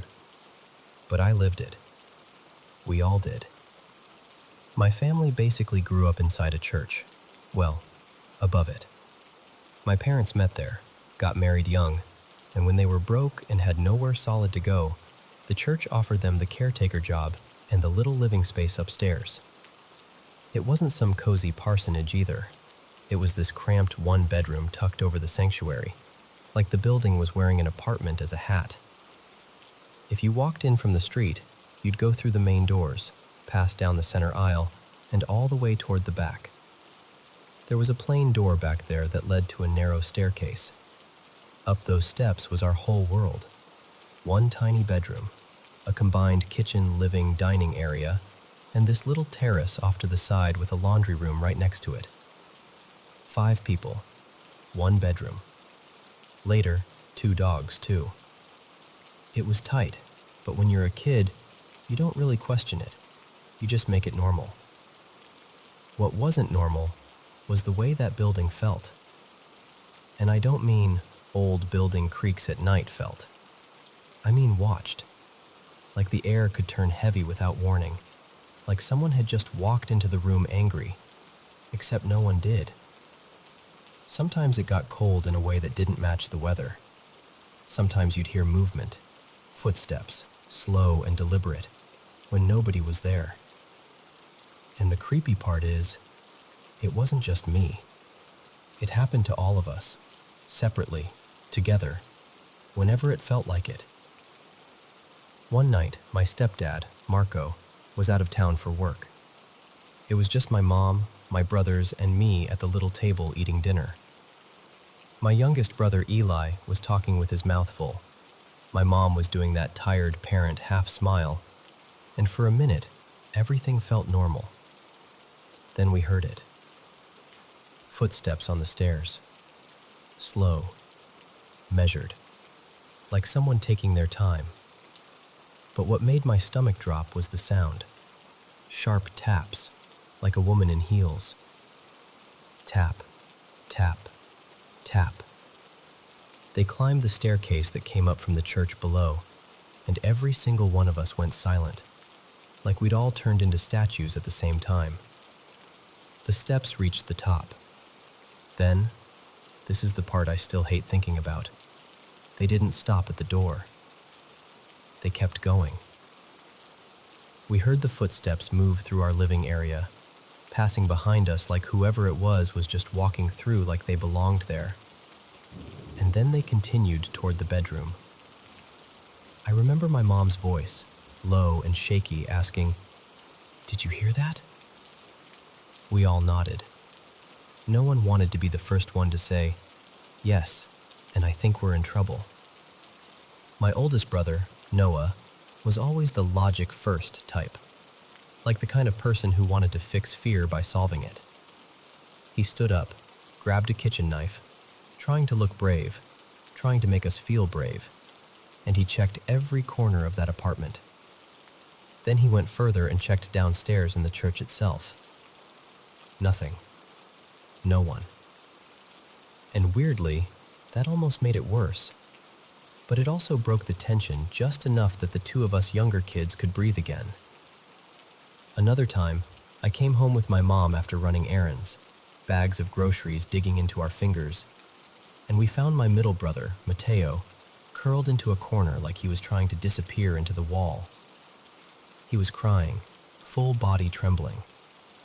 He said he'd been on the computer and heard footsteps coming straight toward him, like someone was marching right up behind his chair. And honestly, I don't blame him. There were nights I'd wake up to voices drifting up from the church, muffled, like conversation, like someone was down there when no one should have been. I'd lie in bed and realize I couldn't move. Not a finger, not my head, just trapped in my own body, staring into the dark. And I'd feel it, this presence, like something was standing near the laundry room door, staring. We had these windows that lined up in a way where the terrace and the bedroom felt connected, and at night, it was like that whole side of the apartment became a corridor for whatever it was. The next morning, I asked Mateo if he'd been downstairs talking to anyone during the night. He looked at me like I was insane and said, "I wasn't even home." That place had patterns too. Thursdays were always the worst. Prayer nights, more people, more emotion. The church also held funerals, and there was this sense, hard to explain, that grief lingered, like the building absorbed it. One day during a service, a woman collapsed and died, right there in the sanctuary. They did CPR and brought her back. Everyone talked about it like a miracle, and maybe it was. But after that, the atmosphere felt stirred up, like something had been yanked open. My mom tried to keep us safe in the only way she knew how. She would anoint the stairs, the doors, the corners of rooms, like drawing invisible lines and begging whatever was there not to cross them. She was always the most sensitive one, the kind of person who knows when someone is looking at them even from across a crowded room. Only this wasn't a crowded room. This was a dark apartment above an empty church. She told me she'd feel touches at night, a brush against her arm, a pressure on the mattress. Sometimes she'd wake up to something whispering near her ear, not words she could understand, but close enough to make your skin crawl. There was one night I'll never forget because I wasn't even there at first. I was out at a friend's birthday, some loud little bar, music rattling the glasses, everyone laughing like the world was simple. Then my phone rang and I saw my mom's name. The second I answered, I knew something was wrong. Her voice was cracked, frantic. She was alone and said she heard someone run up the stairs from the church, fast, like sprinting. And then that temporary timed light switched on downstairs, the one that stayed lit for about half a minute so you could cross the sanctuary without turning everything on. She told me it turned on like someone had triggered it, and she was terrified because why would anyone be in there? And why would they run? I left immediately. I don't even remember saying goodbye. And here's the thing. When we finally moved out, after nearly 3 decades, I expected to carry that fear with me forever. I expected every creak in a new house to send me spiraling. But it didn't. Once we were gone, it was like stepping out of a storm you didn't realize you'd been living inside. The truly strange part? The new pastors decided to move into that apartment after we left. They lasted about a month. A month. Then one of them approached my mom, trying to sound casual, like he didn't want to admit anything, and asked her if we'd ever felt a presence up there, like someone brushing past you, touching you, when no one was visible. And then she added, "We lived with them for years." I still feel sensitive, I guess, like my nerves remember what it's like to be watched by something you can't see. But I've never felt that exact panic again, that tight-chested, trapped in your own home kind of fear. And sometimes, when I look back, I swear that place wasn't just haunted. It felt like a doorway. Like something in that church, under all the prayers, all the grief, all the people pleading and sobbing and singing, left an opening behind. And something noticed we were living right above it.